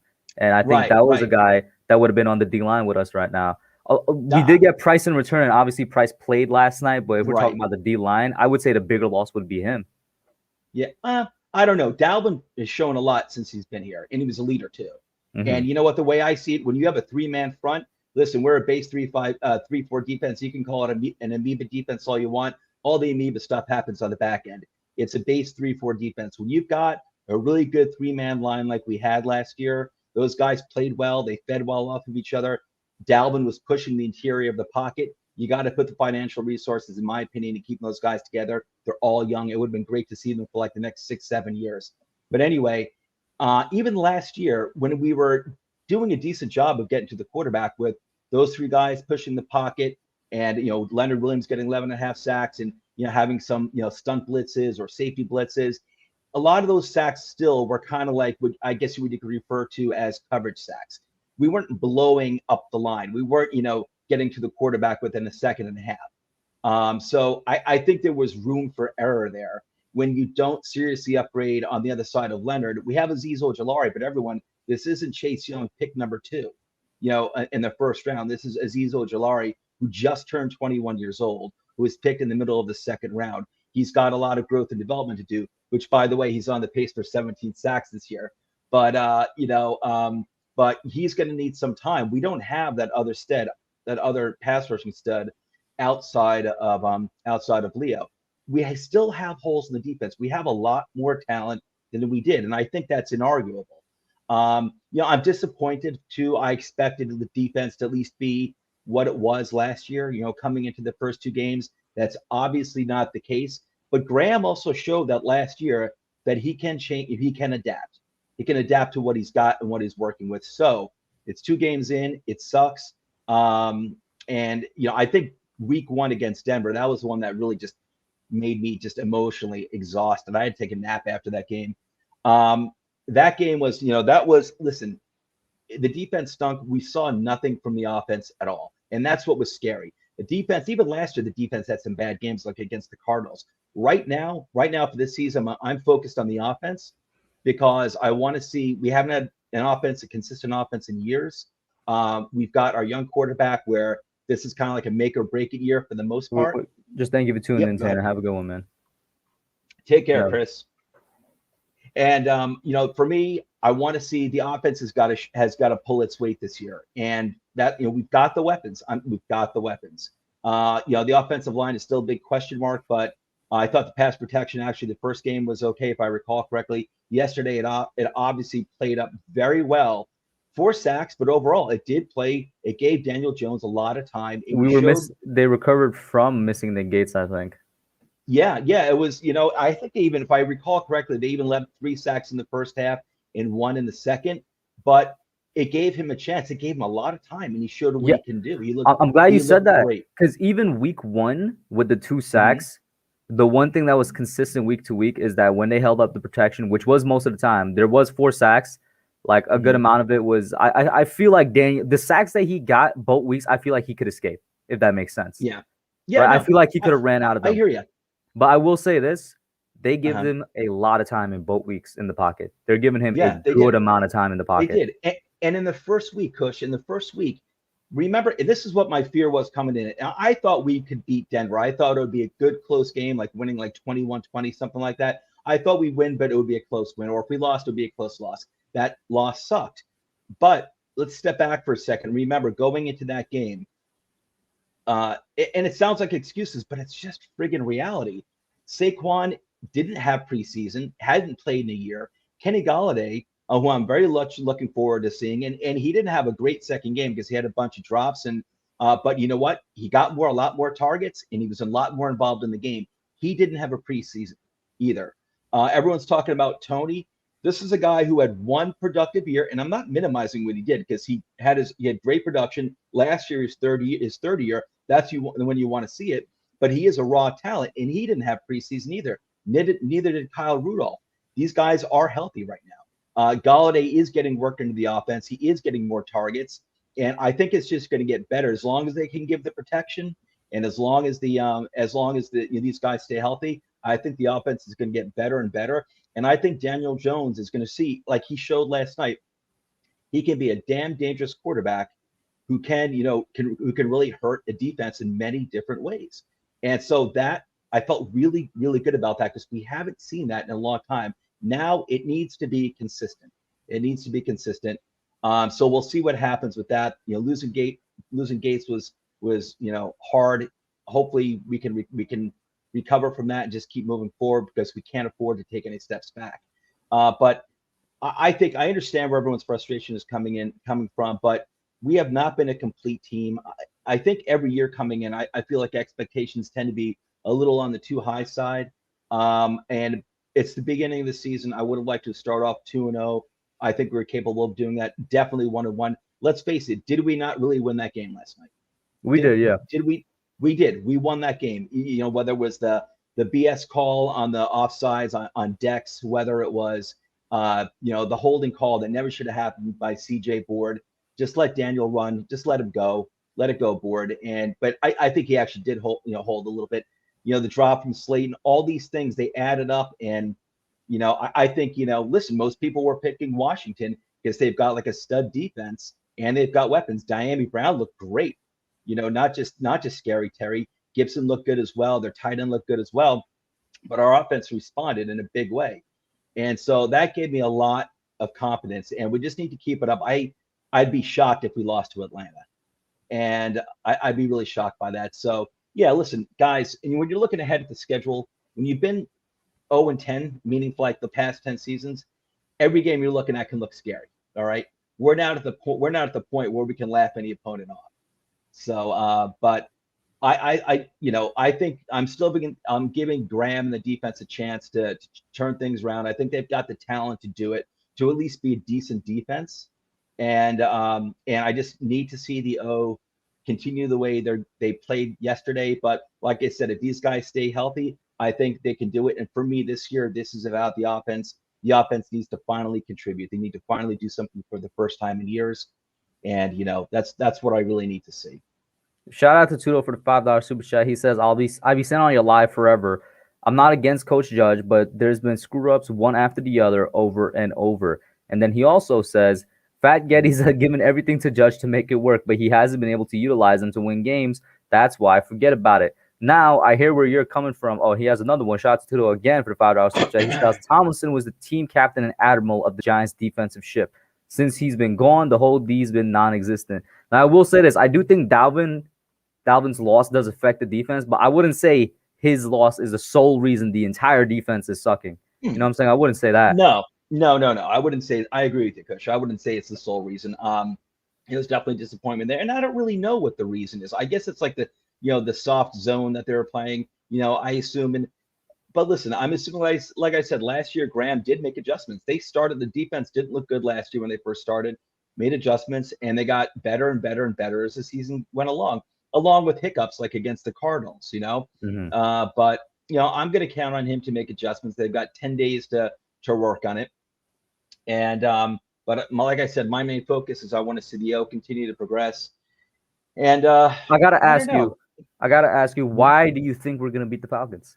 Because everybody was telling me we're gonna beat Washington, and even though, yes, like you said, we did win that game, I've been saying for months I think we're gonna lose week 2. I just had a bad feeling about it, but call it juju, whatever. We just don't perform like the way we should on Thursday night. But why are you so confident against Atlanta week 3?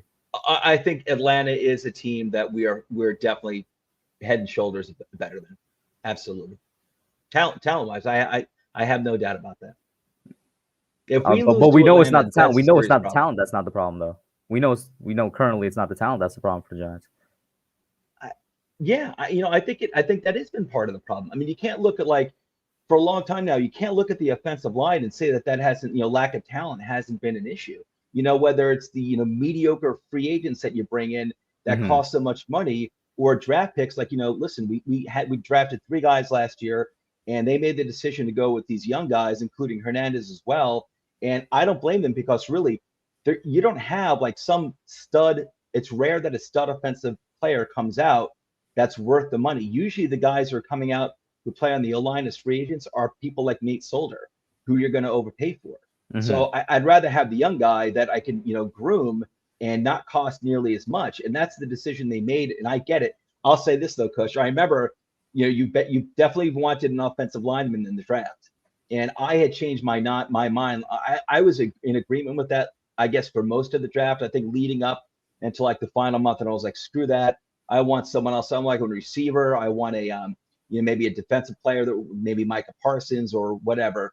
I was like, I didn't want to do offensive line in the first round again, but I didn't expect them to go 3 rounds, past 3 rounds without taking, and they didn't take any offensive linemen at all. Yeah. I didn't expect that. I expected someone maybe in the second or at least the 3rd round. I would have taken Ben Cleveland, who I think was still there in the 3rd round. He was. We took a guy, and this is not a shot to him at all, but we take a guy that can't even see the field in the 3rd round over Ben Cleveland. Yeah. It's that's the thing. It's I was surprised. I'm like, we even traded up to get him, and it's not a shot at Aaron Robinson. But we do need help on the offensive line. I recognize that, and I figured by the 3rd round there'd still be some decent players there, and I thought Ben Cleveland was one of them. And I thought I do got to ask you though, right? Given even all of that, how do you feel about the O-line's performance in the first 2 weeks? I think it's fine. I think it's fine, and I think the new offensive line coach Sal seems to be doing a good job. But they can't afford any more injuries. You can't lose, Gates. You can't lose Yeah. even Lemieux. Just because I'm not saying Lemieux was great, but he actually did okay in the first game. He had his bright moments last year. The thing is that you're talking about depth, because once you start losing even guys like Lemieux, you're taking guys, from your practice squad, you're taking guys off the street, and that's where you don't want to get to. And that's why every draft you really should be spending at least one pick in in the first 3 rounds on offensive line in terms of replenishing that offensive line, because you always have to roll 5 guys out there no matter what every single play. And even if they're all Pro Bowl caliber players, you're not going to be able to keep all 5 of those guys. So you got to replenish that line. Not that they all have to be Pro Bowlers, but they all have to be able to come in and compete. If not the first year, maybe the second year they'll be a starter. So I was surprised that they didn't even they didn't add to the O-line in this draft. I thought that was a disappointment. With that 20th pick, I love that trade back. And honestly, I would have made that trade back even before the draft started. I loved it. I thought it was great.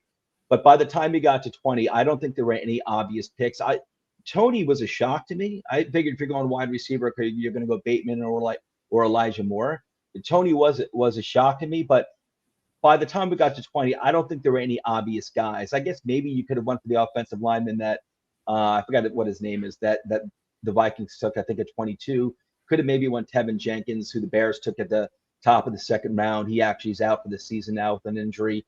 But whether it's defense or wide receivers or offensive line, by the time we got to 20, there weren't any obvious picks. Like Elijah Vera Tucker didn't fall to us. You know what I mean?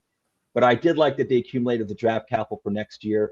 So I like that. But you know what? I do feel optimistic about this team. The way I see it, it's still a young team, and people are sick and tired of hearing that. I get it. It's still a young team. Pat Shurmur said something a few years ago when it seemed like he was going to get fired anyway. And I think it's still true in that I think it was like the second half of his last season. A reporter asked him, they just blown another game like in a stupid fashion, like they lost like 31-30, something like that. And the reporter had asked him, Coach Shurmur, why does this team consistently blow leads? And Shurmur's response was, and this was 2 years ago, when they really had like almost no talent. And he said, this team's not ready to win. And I think we're still at that, and it's frustrating. But I do think, given what we saw yesterday, and if Graham can make the changes on defense like he did last year, his adjustments, I think we can start winning. I think this team will start learning to win. And you know what? I actually like the frustration from the team yesterday. Yeah. I liked it because I think it's necessary. I don't want to see it necessarily directed at the coaches. Listen, you want to argue with the coaches, do it not on the field, do it in the locker room. Have a meeting. Coughlin, his third year there, instituted like this, captain thing that was going on where they would bring problems to Coughlin. They would talk it out, and that worked out well. Do something like that. But if you feel like, hey, the offense isn't working out, or the defense, things aren't working out, and there are things we as a team, as players, feel like we can do better if we do this, we do that. If it's what we do better, you bring it to the coaches. But I don't want to see yelling on the sidelines. And you guys haven't been good enough for that. And yeah, you can blame the coaches too, but you made a lot of mental issues as well. A coach can't get into your brain and make you not make a mental mistake. There's only so much you can do. So.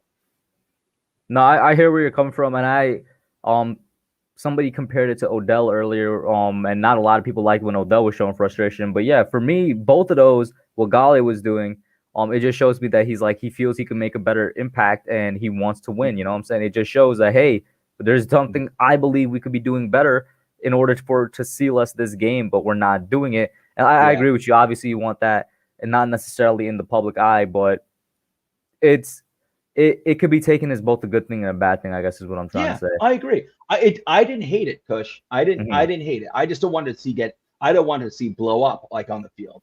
But the frustration, I feel like these guys are ready to win. I think they want to win. So then let me ask you this. If you think we're winning against Atlanta, what do you see for the rest of the season, man? I have to look at the schedule. I really don't look far. I remember I looked at the schedule at the beginning before the season, way before the season started. I could read off to you. I won't read you the whole schedule, but I'll read you up to the bye week. So Atlanta. Okay, go for it. So Atlanta, then we go away to the Saints, away to the Cowboys. I think we can realistically win that game. I'm slowing the roll on the Saints. I'm not. I think that game was more of like a Packers just looking like crap and playing like crap than it was the Saints. How many yards Well, did what Jameis about their Winston throw offense, for? man? Our defense right now doesn't look like it would stop their offense. Yeah, we'll see. We'll see. Every game is different. What was the stat line of Jameis Winston in that game? He had 5 touchdowns. How many yards did he have? I could What were pull it those up right touchdowns now. based on? I think he had like 183 yards. Maybe I'm wrong about that. Maybe I'm thinking of a different game. So yeah, Jameis had 148 yards and 5 touchdowns, 70% completion percentage. Yeah, I mean that's kind of strange. 5 touchdowns for 148 yards. I mean, we'll see. We'll see. Listen, they don't have Drew Brees anymore, and we'll see what Jameis, if he can keep it up, and Michael Thomas is in there. We'll see. Hey, listen, the Giants have never won in New Orleans. They haven't, but Yeah. I think they can win. I think they can win that game. And then Go it's ahead. at Cowboys, hosting the Rams, hosting the I Panthers. think we're going 0-2 against the Cowboys. Okay. I don't think we can keep up with that firepower. I don't think we can do it. Then after we host the Rams and we host the Panthers, it's Panthers, at Chiefs. I think we can win. Okay, at Chiefs, and then host Raiders. Yeah, I think Raiders are winnable, and that's nothing against the Raiders. I think Panthers are winnable, nothing against the Panthers. I don't care if these games are home or away. I almost prefer the games away. I think they play better away on the road, to be honest with you. And I think we could be, I think we'll beat the Falcons, and I think we can play against the Saints. I'm not sold on the Saints. I'm just not sold on the Saints.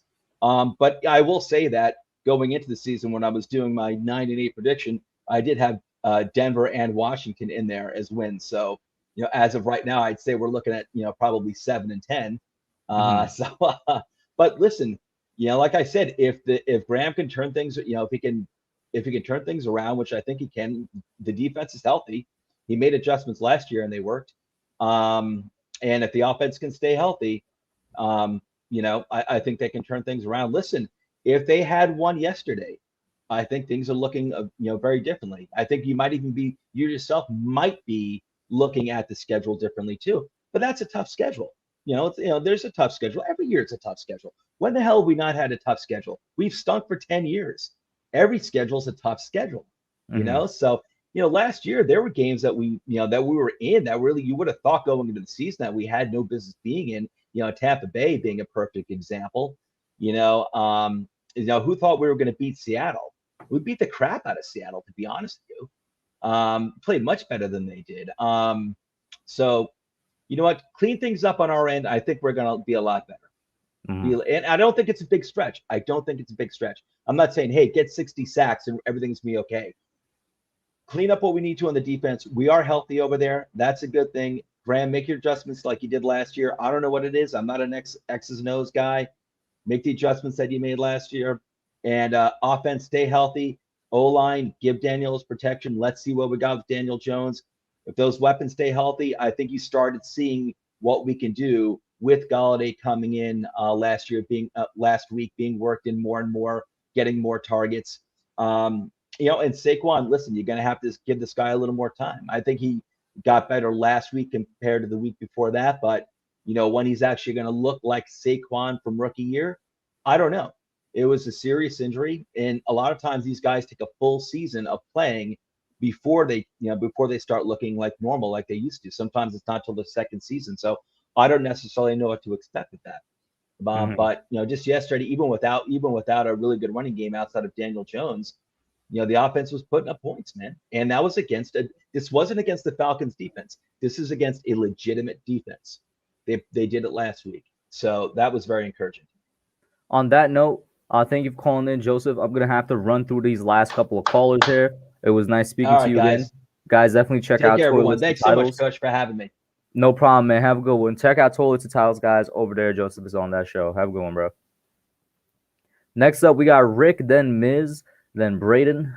So yeah, I'm gonna try and run through you guys just a little bit. I don't want to make you feel like I'm cutting you short or anything, but I am getting tired. It is getting late. I'm not trying to do another 3-hour stream like the other day. What up, Rick? How you doing, man? Hey, Hub. How you doing, bro? I'm good, man. I just want to say that guy Joe. I haven't seen him before, but man, I really enjoyed listening to him. It's refreshing to have a positive outlook on. Well, I mean, go over to check him out. Toilets and Titles. You heard the man. I'm going to, man, and that's a good segue. I feel like I was gonna say a lot of the things that he was saying. I'm not giving up on the season or anything like that. I think I mean, we got to remember this team is young too, Like, I know we're all upset. I'm upset too, but also like it's almost like I think you hear this a lot in the NBA with super young teams. You just got to find a way to win. The coach is young, the players are young, and I know. And last year, it was kind of weird with the pandemic. I don't know if you could really. It's hard to build off that, but I'm not giving up.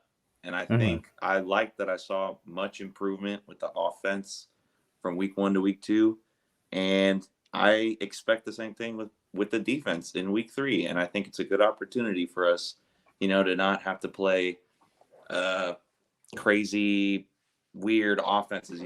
Like I think that's the thing that like might have thrown this coaching staff off. It's like we don't know what we're getting out of Teddy Bridgewater and Denver. We don't know what we're getting out of Taylor Heineke. We know what we're getting out of Matt Ryan. Matt Ryan is not going to do something that we are not expecting. The weapons might be crazy, but we know what Matt Ryan's going to do, and I think that's going to help Pat Graham. I mean, let's not sleep on Matt Ryan now. He's a good quarterback. Oh, no, definitely. But to think he's not going to improvise, he's not going to scramble, Yeah, I mean, Matt Ryan's a great quarterback, but he's not going to,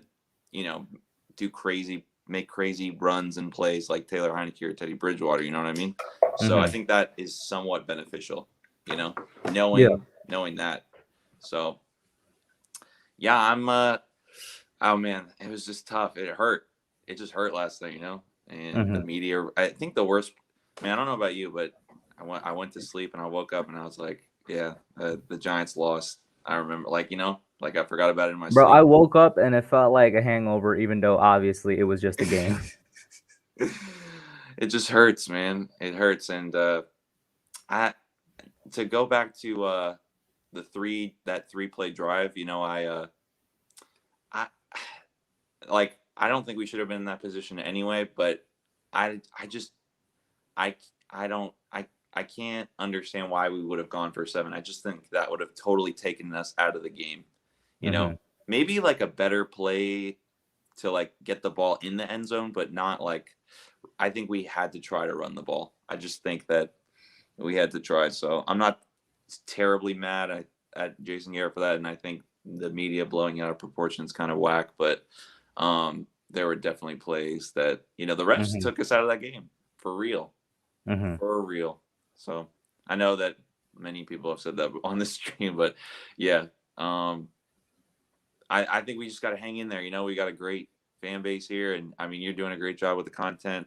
I'm surprised that people are still tuning in, man. I mean, we all love this team, we love this team. But I'm surprised that you're even able to do that, because I can't be on a stream like on Big Pat, because I mean, believe it or not, I'm screaming during the game. I'm going crazy. So, hey, props to you and everyone else doing play-by-play. Well, part of the reason I'm not screaming is because when you live in an apartment building, you got to control like all the volume, basically. I actually had my neighbors tell me to shut up. Yeah. I'm not kidding. So I feel you there. I will say this though. Yeah, I agree with you, Lucas, man. Yeah, like you can't sleep on anybody off after an 0-2 start. I'm gonna have to see how Atlanta plays in week 2, honestly. Who are they playing? Let's take a look actually. Atlanta Falcons. I'll just say ever since they got those terrible jerseys, man, they've been terrible. Oh yeah, they're playing the Bucks. They're playing the Bucks. Yeah. So if they're at least competitive with the Bucks, I think we shouldn't sleep on them. That's gonna be weird. That how division games go, though. It's it's never just like like a automatic. But I was gonna ask you a question. Oh, here's a little trivia question for you. Can you name the oldest and youngest teams in the NFL right now? So the youngest team would be Jaguars or Panthers or Texans, one of those 3, right? Incorrect. Who's the youngest? The Texans are one of the oldest teams in the NFL. So if it's not Jaguars or Panthers, then I'm trying to think in my head. Are you counting the Ravens as one then? Mm-mm. So who is it? I'm actually stumped here. They're for the youngest. They're our neighbors. The Jets? The Jets are the youngest team. No, that's false. I looked it up. Way. I looked it up. No. Let me look this up right now. Youngest team in NFL. It's not that crazy to believe. What? It's the Jets. The quarterback is like 20. The offensive line is super young. Oh, you mean the roster. You said team, not roster. What do you mean? Oh no. Oh, my bad. I did mean roster. Bro, this man, bro. Not like I'm out here. I'm like the no, Jets were established years and years ago, bro. My bad. I was All like, right, what is this man talking about? Who's the? If you didn't look it up, who's the oldest? All right, so now I got now I got to think about rosters. Who would the oldest be? You said the Texans were one of the oldest, actually, right? Yeah, so isn't that crazy? I mean, that's not hard to believe with the running back room being like 50 years old on average. You know what I mean? Yeah, I don't know. Actually, I guess because I don't know the roster's ages like that, man. So who is the oldest roster? The Bears. The Bears. The Bears. Okay, that's surprising. Yeah. I guess their O-line is probably really old. Maybe their so defense is really old as well. The Jets are the youngest team, and the Bears are the oldest. So. Okay. Hey man, I like you bringing back the trivia, bro. You know what I'm trying to, I'm thinking of some ideas. Maybe I'll pop in next Tuesday and we'll cook something up. But yeah, I'm gonna I want to hear Miz. But hey, keep that head up. We're gonna be just fine. Go Giants, man. Go Giants, Rick. Have a good one, man. And as he said, next up is indeed Miz. Miz, what's up, man? How you doing? What's up, Pop? What's going on? It's all right, bro. This came in today, but if we were doing better, I would have been more excited about this right here. But yeah, that's nice. Did you get the Leonard Williams one yet? No, I'm gonna look at that, and I'm gonna look at this too. I'm gonna pick one though. Yeah. Okay. Yeah. I will. What's going on, man? Man, I could take the road of I warned everybody for months about this, and you remember me calling out this 0-2 staring us in the face, and I was worried about it. But you know what? I'm not going to take that route, man. I'm going to take this route. We got 10 days. We're coming back. We're going to make a few changes, especially on defense. We need to start pressing and playing man D and stop with this baby crap. We need to get these corners too much for this. We need to get pressure somehow. And when it comes to getting pressure, even though I do think Patrick Graham is part of why we're not covering, well, the pressure part, I'm going to have to just put on the players. You know what I'm saying? I mean, Aziz seems to be the only guy that's, he's playing real hard. He's the only guy that has any sack. We only have 2 sacks in 2 games, which is terrible, and they're both from him. Why don't they, like I said, there's got to be, in these 10 days, they got a nice, like, sort of a mini buy, man. There's going to be changes. What about Carter Coughlin? Where the hell is he? Well, they haven't played an inside linebacker. Remember, they shifted him this offseason? All right. Well, I'll tell you what. Lorenzo Carter's not doing nothing. Yeah, he's looking like year 2 Lorenzo Carter all over again, where it's like he just kind of disappeared. It's disappointing, man. And last night was bad because to me, it's like you don't want to blame the refs, but they definitely played their role, and because the Giants have developed this losing, these last 4 or 5 years, they've been a loser, man. And the referees, in this league, the winners get the flags and the losers don't. But not only we don't get flags, but we get things taken away from us now. It happened in the Cowboy game last year, and now it happened last night. I'm not saying it's all because of that is the reason we lost, but it contributed. We should have 10 more points, and I'm sorry. There is no way in the world you're throwing a flag, letting that guy kick another field goal try. No way, man. If Tom Brady was on our team, they never would throw that flag. If it was Aaron Rodgers' team, they never would throw that flag. And there's been a clip floating around the internet too that's gone kind of viral where it's like it's actually not even sure if Dexter actually jumped off sides. People slowed it down. They're not even sure. He didn't. I watched the video. He jumped, but he never actually crossed. He got back. As the ball was being snapped, he flinched a little, but the ball was already moving. But he never came across and never touched anyone. And the flag wasn't thrown until the ball missed the field goal. That's what I hate. I hate late flags because it's like the refs took so long to think about it. I'm like, all right, why'd you throw it, bro? The play's over. You know what I'm saying? Like that flag actually came in really late. If the ball went through the field goal post, there would have been no flag. I'll say this though. Let's get off the refs for a second because they're always going to be. They've been terrible for about 10 years now. They're always going to be terrible. So let's talk about the rest of the game, man. Darius Slayton and his drop. Man, I was in shock.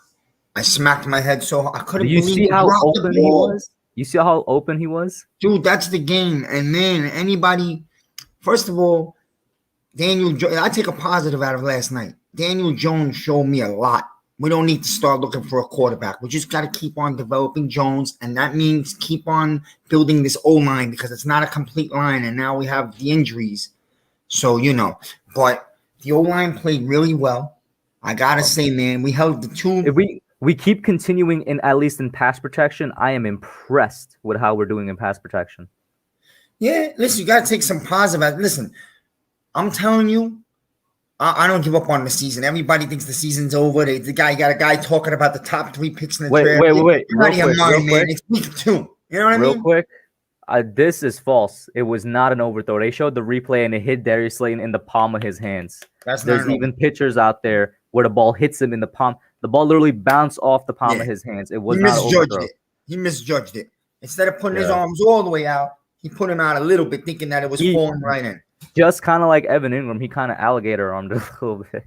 Whatever, that's man. Another thing. Now that you bring up the name, man, and that's another guy that I was harping on all summer, man. We Jones misses Ingram.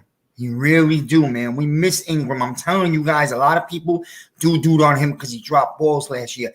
But Ingram is a weapon for Jones over the middle, which would open up Galladay. I'm telling you. We need Ingram back. I believe he will be back in 10 days. Barkley will only get stronger. I was about to ask you, how do you feel about this guy right here, bro? What's your thoughts on him right here? Yeah, he played good last night. Maybe people got to understand, man, Barkley's knee is not there yet. You could see he's trying to bounce out, but he still can't. It's going to come with reps. It's going to come with reps. Atlanta, you're going to see a better Barkley because you're going to have 10 days off. After Atlanta, another week, you're going to see a little bit more better Barkley. You start using him in the throwing game. They got to find a way. And I don't like that he has a big mouth, but they got to find a way to maybe it's time to put Tony in these 10 days and work him out instead of Slayton. Maybe it's time to switch those two because he drafted this guy. I'll say this. It's not like Tony said anything except for that one time Joe Judge was on the sideline. It's not like he's going to the media and telling them anything. I got no problem with him. I got no problem with Galladay showing passion because the man wants to come here and change the culture. He wants to win. And I understand. And I like that Jones mouthed off a little bit back to him because Jones has to show that I had enough of this. This is my team. Because last night he wasn't even talking to Daniel. He was talking to Jason Garrett. And I think Daniel just stepped in between them. All right. Well, that's fine, man. Yo, listen, let me tell you. You don't want to be messing with Jones, man. Jones is one big guy, man. I'm telling you right now. He's a big, strong. Jones is a big, strong guy. He might be one of the biggest, strongest quarterbacks in the league. And that speed is ridiculous. I'm telling you, we got to find a way to start including Tony in this offense because he could catch a ball and he probably has a better chance of getting yacked than anybody on the field. We have to start using him. Based off of his college stuff, yeah, he's going to be one of our best yak guys. Shepard, though, what about Shepard? This man continues to be just great. Shepard's amazing. Man, just Slayton. It's the defense. We gotta get back to the defense, though, man. It's like it just comes back to the defense. Look, how much blame do you put on Patrick Graham, and how much blame do you put on the players? Well, they're running this soft zone. In these next 10 days, they got to fix that. You got the corners. You have 2 high-level corners. You paid big money. Get up on the line of scrimmage and start pressing man. Let's force the issue. You gave Heineke 10 yards off the line of scrimmage. You made his life easy last night. You know? The Giants' defense is way more talented and better than what we've seen. I got to believe that it's going to find its way. And I believe these 10 days off could go a long way. So I still believe the defense is going to come around strong. And the O-line is going to get better. That's why I'm telling people, relax. You're jumping off the boat. You got idiots talking about they want to fire Judge in week 2. Are you serious? After 1 year? This is what I got to ask you, though, about that defense. Getting back to the defense is you say you think it could recover, but do you think it could get back to what it was last year? And that's a big question. Why not? Why can't it? Well, we have different personnel on the front seven. We have different personnel in the front seven. You got to get a little pass rush going. Yes, exactly. And listen, we spoke about. I mentioned it last year, man. That was a big mistake. We should have found the $10 million for Tomlinson. Okay, that was a big mistake, and now we're all regretting it because Leonard Williams and Dexter, nice players. Now we're finding out that Tomlinson was the real bull behind that line. Once again, I think we're all underestimating the value that Hill brought to this team as well. Because he went to Cincinnati, immediately got 2 sacks. If we lost Thomason but still had Hill, I think he's basically making up a good amount of that. Because BJ Hill was a good player. We all said he was a good player when we traded him. He was, but Hub Thomason was an animal. Thomason is an animal. He is. Tomlinson allowed Leo to run free and pass rush. Tomlinson took up 2 guys, 2 O-linemen. And people underestimate what Tomlinson did for Martinez. Allow Martinez to run freely behind him. And that's why we're seeing. I'm glad you brought that up, because I brought that up in my back when I was still trying to make videos for the Giants to keep Dalvin Thompson. It was a We Need to Talk episode. I was like, this is a good reason as to why Blake immediately fit well here, is because he didn't have to continuously take care of the first level run stuffing. Yeah. Yeah, listen, maybe these guys will get better. Dexter will take it up. I'm not even blaming Dexter for last night, because to me that was just it's just a bull crap flag, man. You don't throw that. The guy missed a field goal. There was no effect on it, and then you're gonna go give him another. This is what I mean. And a lot of this stuff has been being called against the Giants the last 3 or 4 years. It's crazy, but I don't want to hold you all night. The thing is, I wanted to tell the fans, man, we're 0-2, and believe me, I'm one of the Giants' biggest fans, but I'm a hard critic. You know that. The Giants are 0-2. You come back in 10 days and you beat Atlanta at home, and I'm telling you, we're beating Atlanta at home. You're 1-2 with a big game against the Saints, and I wouldn't just throw that game like the Saints are going to roll right over us. Don't think it's going to be like that. The Giants, if they get a win, they start getting their confidence going, and you've seen them drive the ball all over the field last night. So I think we're going to get better. Find a way to week 5. Find a way to be 2-3. And I think we have ourselves a season. And when the teams are playing good now and we're not, we get hot in the second half of the year. Let me tell you something. The Eagles are a joke. They're not going anywhere. Nobody in this division is running away. By the end of Sunday night, as bad as we've been, we're only going to be 1 game out of first. There's no reason to quit. And stop with this, the coaching staff, and we got to fire Judge. Stop it. Nobody's getting fired. You know how the Giants run stuff. They actually give guys the longest than any other team in the league, man. They're going to give the guy more chances. Garrett's not getting fired in the middle of the season. Neither is Graham, so stop it. So we better off take these 10 days and fix things. That's all. Positive look, man. I really feel that way. Bet, Miz. Thank you for calling in, man. As usual, with great stuff to bring to the table. Well, you kind of just gave the last thoughts, guys. Looking forward to talking to you again throughout the week, man. Have a good one, bro. All right. Next up and last, like I said, guys, I was only going to take one more caller. It was going to be Braden. I see a couple other guys in here, but I got to really dip because I have stuff to do and I'm tired. But Braden, what's up, man? Last call for tonight, bro. How you doing? I'm doing better. I feel like I'm actually doing better than after the Denver loss for some reason. I think it's also because I think we have more to look forward to. Yeah, it's going to be a tough 10 days, but Daniel Jones played amazing. The offense played good. The defense was a joke again, but I feel like they're going to use these 10 days, and I feel like they're going to get back to it in Atlanta. I really do. I mean, same thing with, like what Miz was saying, these 10 days are going to be used for something positive. Let me ask you this then, like, same question I kind of asked Joseph, actually. What about Atlanta makes you say we're going to beat them? I just think they're going to be one of the bottom 5 teams in the league. They have a good offense, I guess, but Matt Ryan is declining. Their defense is just like a high school defense. You saw what the Eagles did to them. The Eagles just completely mollywopped them. It wasn't even close, and I feel like the Giants can do something similar. I mean, the Eagles out there, what was it, 32-6? So, hold on, I'll look it up. Yeah, it was 32-6. Yeah. Yeah, that was. I expected them to win, but not by that much.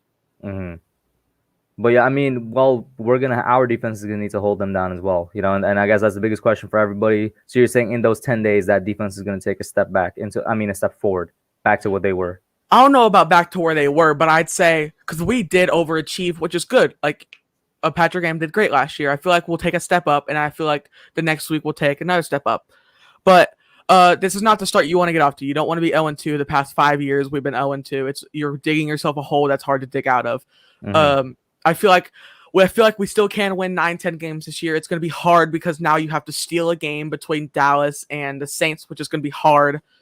Yeah, it's just going to be difficult. But Daniel Jones played hard. He played great. I don't care what anybody says. I know a lot of people are saying DJ overthrew Slayton there, but that's not cap. That's just straight cap. BS. That's cap. I don't know anybody why they're saying that, man. Because it hit the palm. If it hit both your, I understand maybe if it hit the tip of your fingertips, but you said it hit the palm, bro. Yeah, hit the palm. You can't drop that. Evan Ingram's out. Someone has to fill in for him, I guess. Yeah, I know a lot of people are saying put Tony in, but I don't think Tony is ready. Honestly, he's not as good of a Darius Slayton's not going to wow you with his route running, but he's not better than Slayton when it comes to route running. He's not. I don't think that's really a debate, honestly. But I feel like I was really wanting them to use him in the backfield, as a running back. I really would, instead of using these end arounds. I don't like end arounds. It's just too risky. I don't think we have a good enough line to do that. I wanted them to put him in the backfield and run zone runs to the outside. I put him in space. That's what he was great at in college. That's why you drafted him, but they haven't done it yet. So that's what I wanted them to do. I hope they do it against the Falcons. Hopefully they realize it's not a good defense. Maybe they can put him out there, see what he can do. Yeah. So that's what I'm hoping for, and we have to get a win. We can't go 0-3. If we go 0-3, then it's really looking bad. Yeah, exactly. I hear you. I'll say this. And this is towards the chat now. The Philly Notion. Shout out to Philly Notion in the chat. Philly Notion, if you're going to troll us, at least troll us correctly, because Daniel Jones is clearly not trash as you saw last night, unless you weren't looking at the game. Should have had 4 touchdowns. I mean, if you want to troll anything, it would be the defense. That would be it. You know what I'm saying? But Braden, anything else, my man? Yeah, go Giants, and you have to get a win. It's going to be a tough 9 days for fans, but you have to hope that Patrick Graham, and Joe Judge gets on them, makes them clean up the mess. That's the main thing. That's the one thing I do want to bring up real quick. You have to clean up you have to get back to the fundamentals. You can't be getting these penalties. You can't be getting all these just sloppy plays. You have to get back to the fundamentals. So, So, Braden, thank you for calling in. I'm sorry if it seems like I'm cutting you short or anybody else. No, you're good. You're good. I know there's other calls in here, but I said it from before. I got to go, guys. I got to run. Thank you all for calling in. Shout out to the chat for being here tonight. You guys were amazing. Throughout a loss, we're still out here showing support. You know what I'm saying? But, guys, have a good one. That's it for now. We out. Peace.